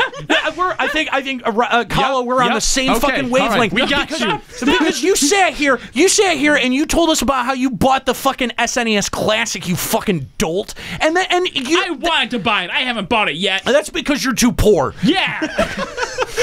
My life. But there's no microtrans in that. Yes, there is, because you're rebuying it. It's a macrotrans. They're getting you on rebuying shit that you've already bought once to buy this whole system again. That's exactly how they get you. That's a macrotrans.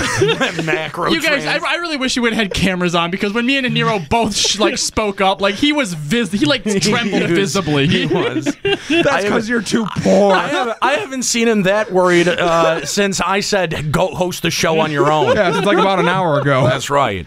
Side note, does anyone want to buy some of this Super Nintendo games?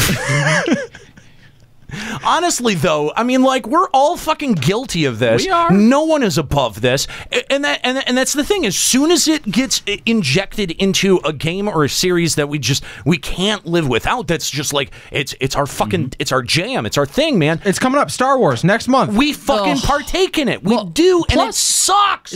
Look. I know that loot boxes are a lot more pervasive and I think a lot more damaging than DLC, than the idea of DLC was, but it's still a very similar thing that we have going on here. It's because some people do it right. Yeah. It's fine. Yeah. And 5 years from now, it's not going to be anything different. Everyone will have loot boxes and we will just accept it. Dude, it doesn't take the upper 1% and them leading with the idea. This is a thing that's coming from the bottom. This is coming from what would ostensibly be termed as fucking shovelware. Well, DLC requires... And they're making... That's the thing, is that this shovelware that's shit out for phones is making such a fucking margin that they're actually able to go back and either market it or make a real game out of it. Yeah, and the thing, DLC requires such a higher engagement with the community to be successful.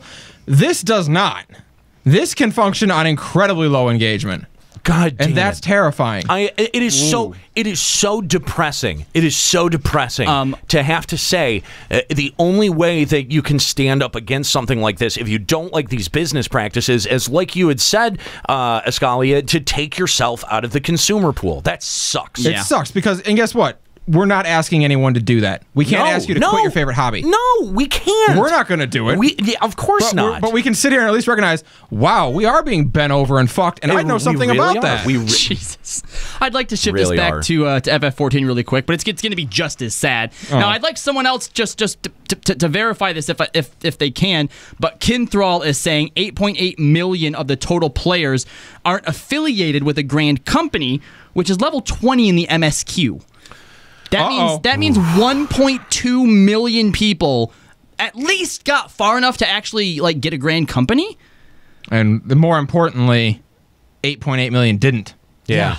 And I'll tell you this: a lot of those are role players who were like level big number. Yeah, a lot of those are probably guild sellers. Probably. Anyway, Lauro, thanks for the call. Oh, hey, Lauro. Yeah, we ran with that. We appreciate it. Any ending thoughts, and make them quick. So I just wanted to put the question to you guys, because I know you all played 11. Is it that Square Enix was too afraid to do anything radical like a cash shop or whatever you want to call it back then? Or maybe they just didn't care about making money with 11, even though obviously they were. No, there's 2 points there. Yeah. It's all about the time frame that game existed in. Yeah. Cash shops had not yet become pervasive, especially not in the Japanese market. Absolutely. And you had a real resistance on the part of game players to accept things like that. You did. And the other thing about that is they were operating on a completely different fundamental model. And as Aniero said, their goal was to get people to stay in the game for years on end. Yeah. And when you do a cash shop model, it's hard to do that. Yeah, I don't think the FF11 developers had any problem with innovating and changing stuff. I mean, look at the drastic change when they dropped Abyssia, right? It was just completely, the industry itself was so different back then. Yeah, well, and that's the thing. Like, Abyssia was very much a reflection of people wanting their MMO experience a little faster. Yeah. They are like, we're putting leveling back in the game. Not just that, but they actually had to do structural things to be able to address the shrinking population that an older game has. And a lot of the things that they've done to streamline the gameplay of FF11 in the subsequent time since we've quit has been done as a kind of acknowledgement of like, well, this game can't function the way that we originally built it, and it's true. Right, we built it to be a party game, and there aren't enough people to justify that. Exactly. Yeah. So, you know, things like that, but I think that FF11 received much less criticism from the remaining player base because we all knew at the time Abyssia came out, well, we can't keep doing Calibri parties, you know what I mean? Yeah. Like, something had to change, and they did change it. So, now, I do think that it is a bit of an anachronism, that, you know, it's a reflection of the time frame in which that game was made, and then they put a lock on it by putting it on PlayStation 2. They weren't completely, blameless, however. They did have Triple Triad in the game, which was very much kind of like an extra cost sort of thing. Yeah. And they added in the 3 mini add-on expansions, which were pretty much just optional content. Which you did just for a single piece of gear. You did you were effectively paying $10 for a piece of gear. Yeah, but I think that Wait, they have Triple Triad. What are you talking about? No, they had. I'm sorry, Tetramaster. Tetramaster. I'm sorry. But the thing, here's the thing about that is, I really do think that all of those expansion scenarios were done to kind of cover up the shift of developers from the 11 project to the 14 project, and how much natural content left with them. I didn't buy a single one of those DLC side stories. Only one of them was any fun. Yeah, I didn't buy any of them because it was just only a bunch of fetch. It was Shantoto was the only one. Shitty fetch quest for a shitty item that didn't matter. I like Shantoto. I like the first one because it focused on Aldo. Anyway, thanks, Lauro, for the call. We appreciate it. We've only got about 5 minutes left in the show. If anyone else is holding on the line, we're gonna move through you pretty quick. I don't know how many are on hold, but Limit Break Radio on Skype 810-515-8715 limitbreakradio.com/Discord, and apparently we've got Limit Break Radio's own punching bag. And no, I'm not talking about Ascali, but Skuro is on the line. Skuro. What the fuck are you doing? What the fuck? Why? What do you? Free to play, man. I want to talk about that. Okay. Oh, jeez. Why? So, what I want to know is why. Like, I've been reading the chat for a bit here, and everyone's getting all upset, being like, "Oh, I'd quit if the server went free to play." But like, why at this point? I don't understand that. Namely, because you're already receiving the content for a free to play game for a sub. Why wouldn't you play at this level of content where you're not paying anything? Basically what you're saying is that you feel that the amount of content that we're already getting has tipped the scales in favor of like a free to play game. We're getting the content of a free to play game already. Right. We're the $14 or $12 that we put towards this game isn't being allocated well as it is. But I think I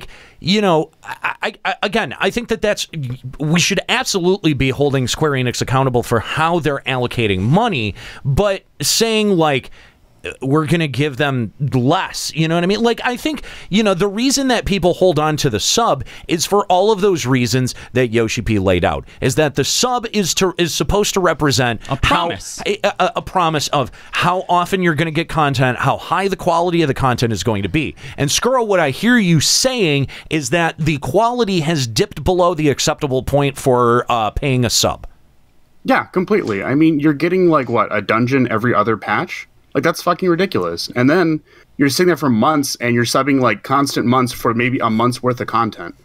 You're already basically doing microtransactions, but in a very stupid way by doing a whole sub for the whole thing. Yeah, it's a little bit of a roundabout way. There was a recent episode where all of us decided what we think the current incarnation of FF14 was worth. And I think a lot of us were like, $6 a month, I'd be okay with $6. Yeah. But here's the problem, Skur, and I think this is why so many people are against the free-to-play model, and it's one of two reasons. The first reason is that if they start bringing in less money, that we'd get even less content. Yeah, now suddenly they have a ready-made built-in excuse to do less. Right. And they can do they even need an excuse? And they can slough it. They already do. They already, come on. Yes, yeah, but the thing is that they can let that slide even farther. Yes. And How much not content can they give us? They can slough it.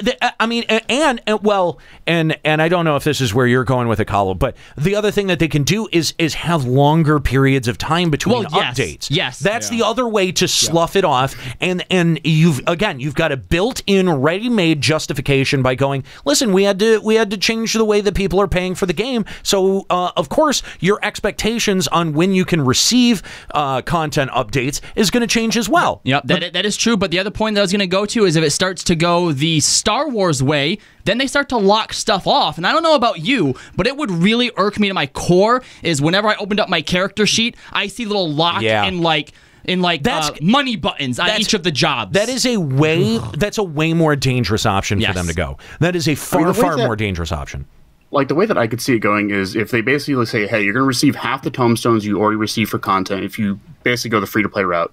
And you get maybe 10 bonus seals or something. You get a multiplier of 2 for if you're doing a it for a sub. Person. And I mean, that sucks, but at the same time, versus not paying for content that you're already receiving that's basically free to play. It's just, I would personally, I'd feel better about that. Yeah, so free players would have to do more grinding to get the same shit. That's what you're saying, yes. But I hear what you're saying. I get you.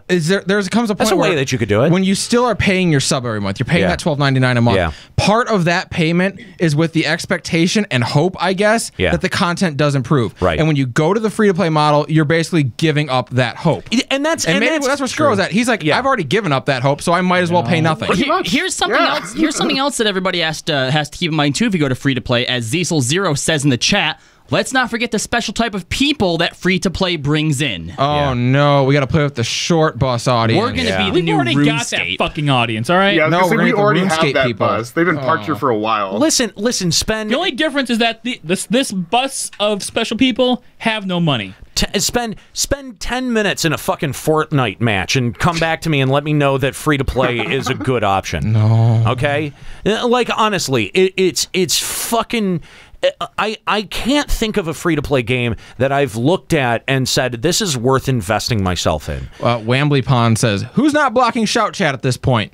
I am. I am. Absolutely. I never do. I don't block mine. Well, guess what? That's why. Hang on. What's the purpose of having your shout channel unblocked? What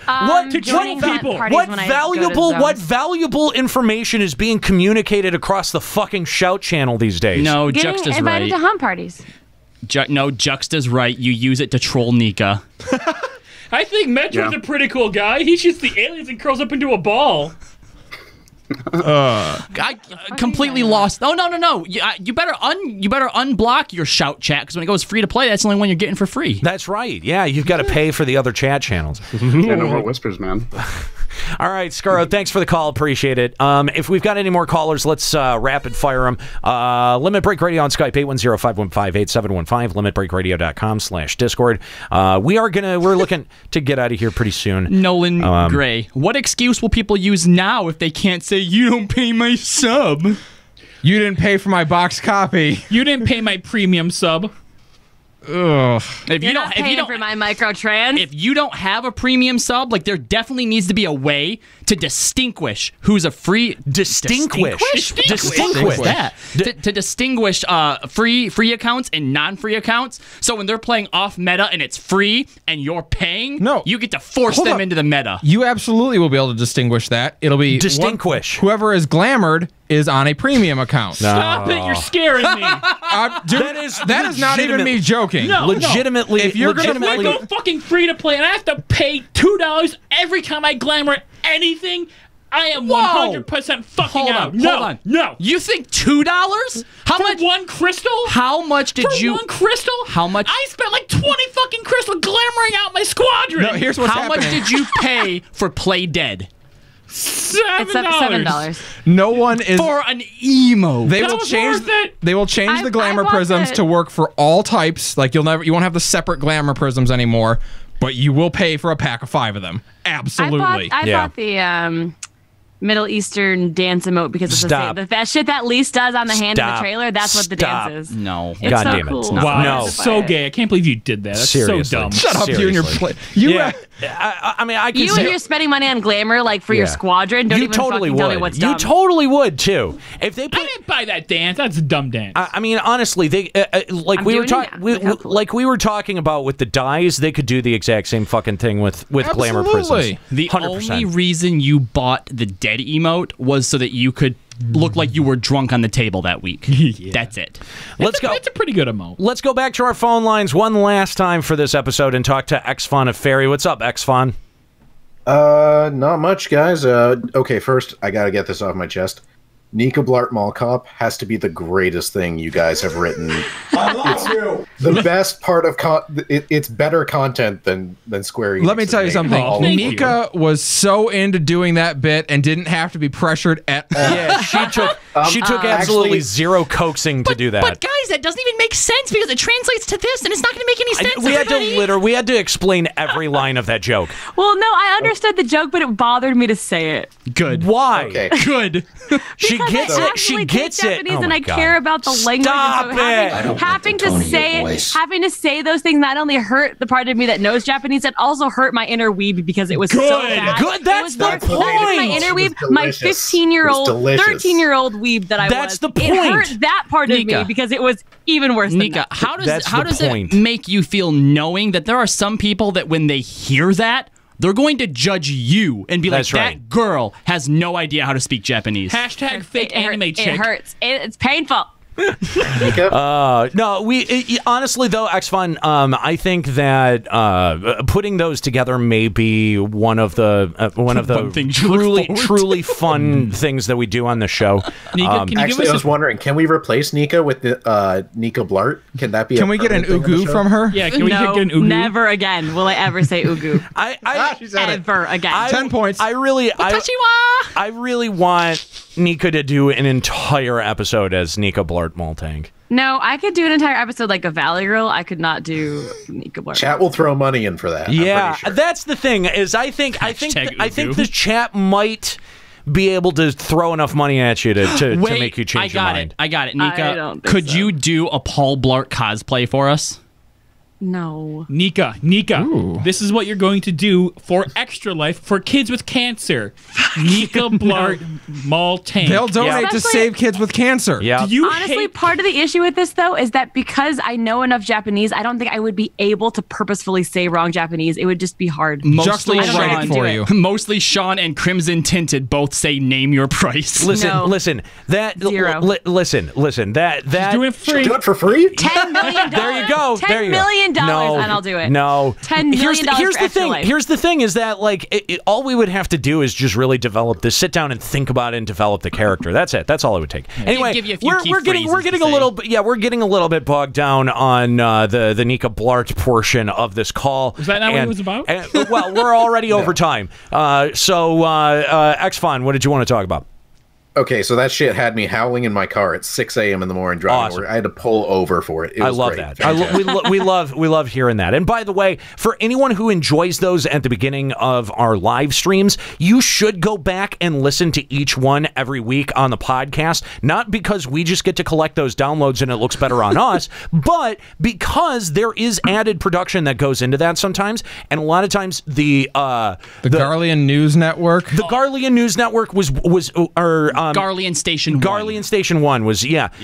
There was another one where we had broken in. It was the Resistance News Network. That's what I was thinking where we had broken in, and it was in the run-up to Stormblood. Dick Kick'em. And yes, Dick Kick'em and Wall Watch'em. Yeah. That's what you were thinking of. That's what I was thinking of. And yeah, so, we really do, kind of put a little bit of extra work into those. So if you hear them every week on the live stream, but you want to hear what the actual produced version is, always refer over to the podcast over at limitbreakradio.com. So, all right, sorry, X-Fon, go ahead.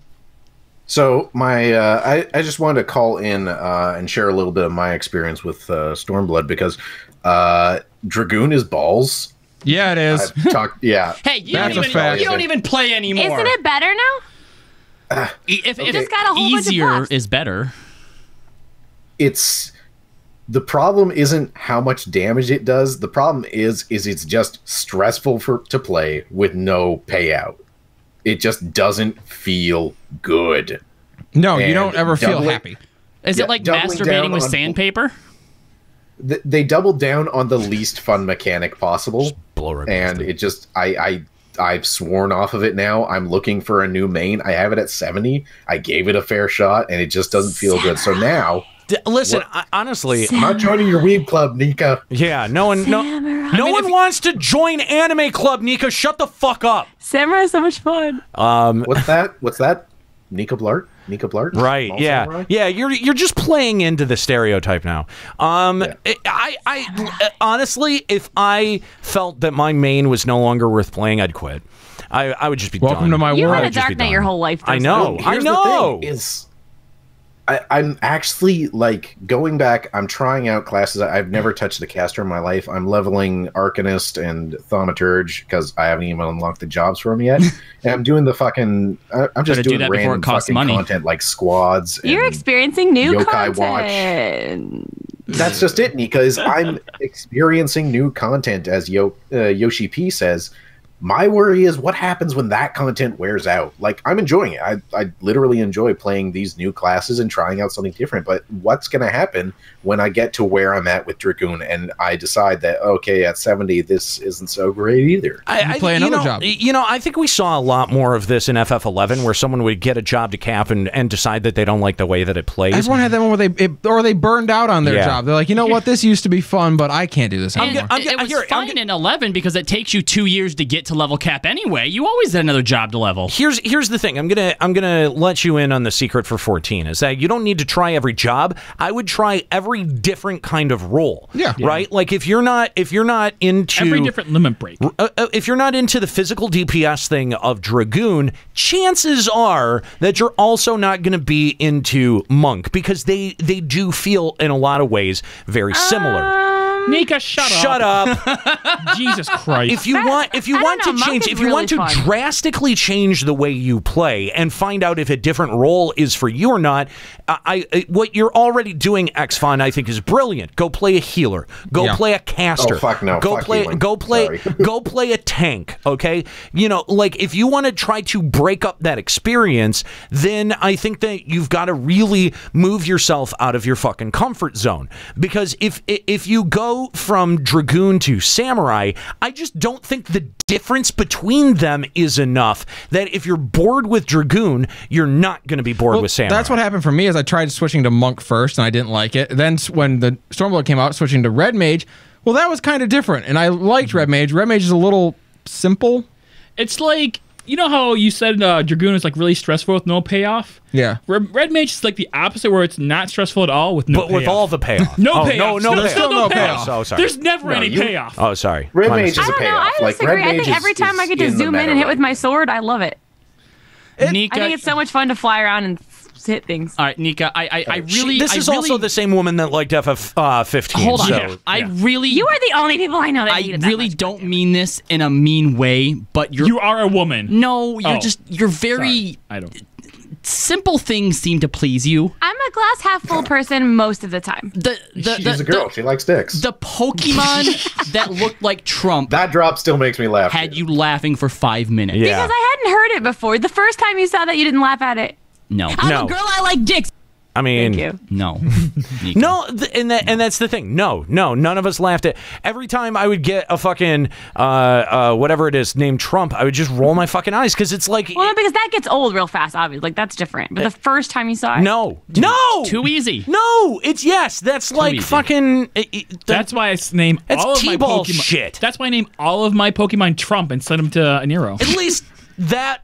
I wasn't that expecting plays on as the much. bit. Yeah, right. Like when you get a Ralts named Trump, it's a little bit more confusing. But anyway, listen.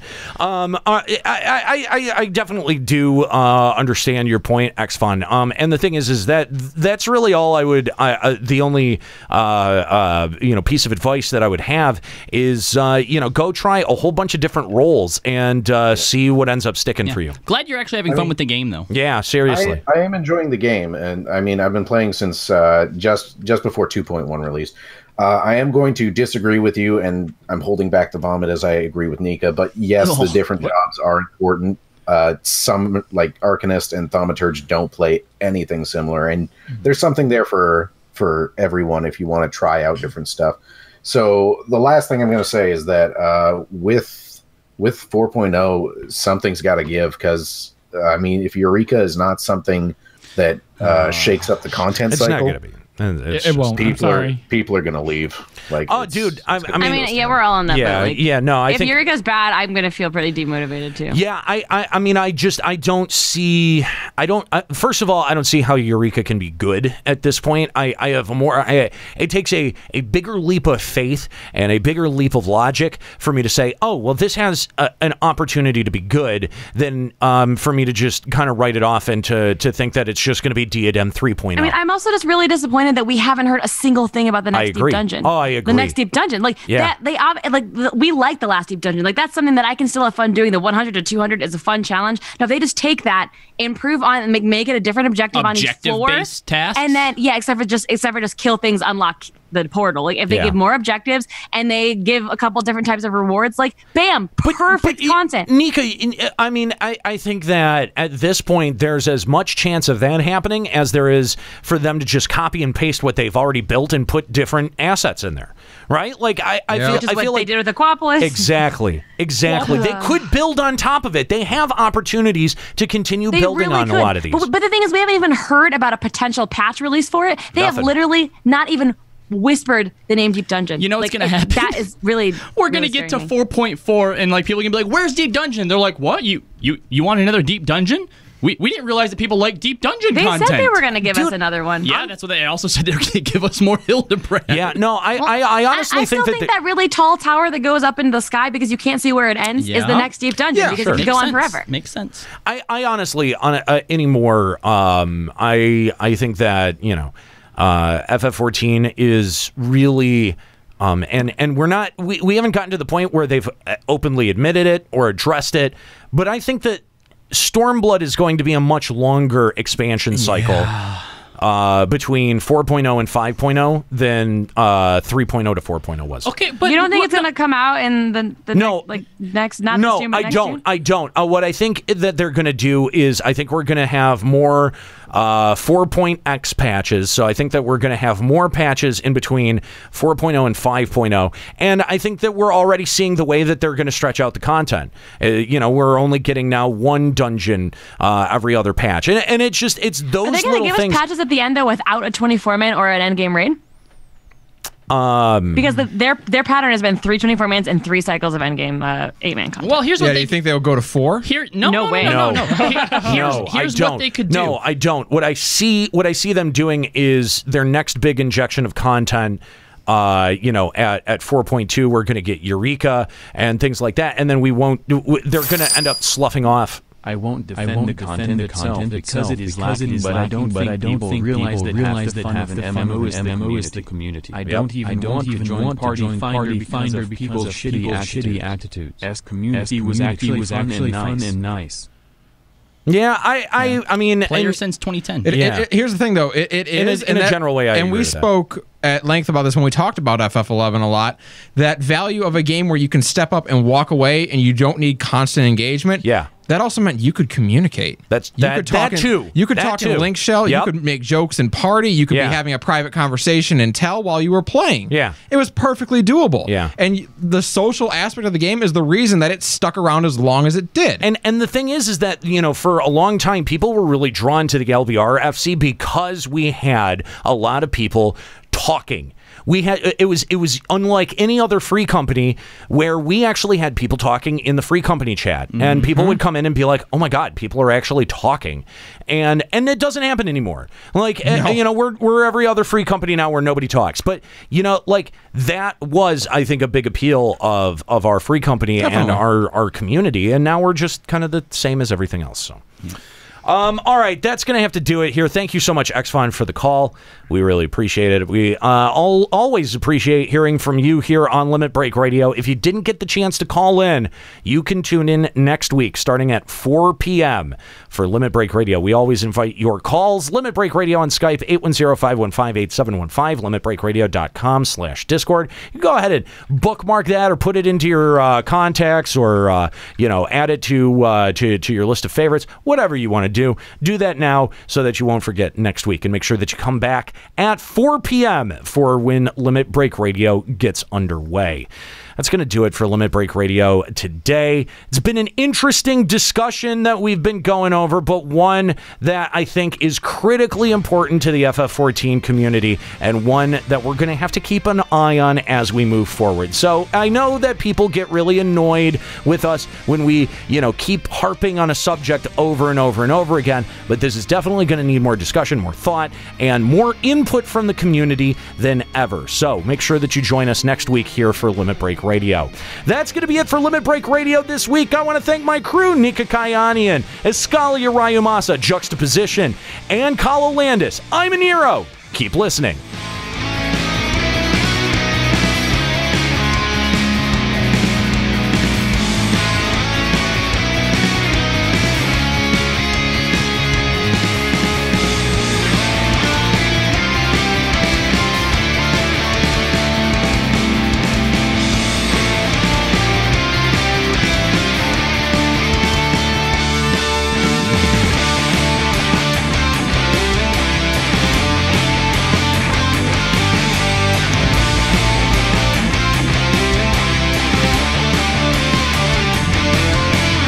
Limit Break Radio is a production of LimitBreakRadio.com and Bender Media Productions. This episode was produced by Kalo Landis, Juxtaposition, and Kooky Persona. Final Fantasy XIV and Eorzea are trademarks... Final Fantasy XIV and Eorzea are trademarks of Square Enix. Funding for Limit Break Radio is provided by Miri Kennett, Satori Komeji, Dark Flux, Null Packet, Shira Heartslot, Nexian Theta, Brian Alexander, Tommy Carlson, Hirsch Fersch, and fellow Limit Break Radio listeners. To support Limit Break Radio, visit patreon.com/Limit Break Radio. Opening music in this episode from Daniel Lambie. Listen to Man with the Machine Gun and other great tracks at facebook.com/Daniel Lambie Metal Gamer. Closing music in this episode provided by Husky by the Geek. Listen to this and other great Final Fantasy XIV and video game rock covers and original music at facebook.com/Husky by the Geek. In-game graphics for Limit Break Radio's Twitch stream are provided by Diamond Multimedia. Check out their line of AMD graphics cards and other hardware at diamondmm.com. Limit Break Radio and its hosts are solely responsible for its content.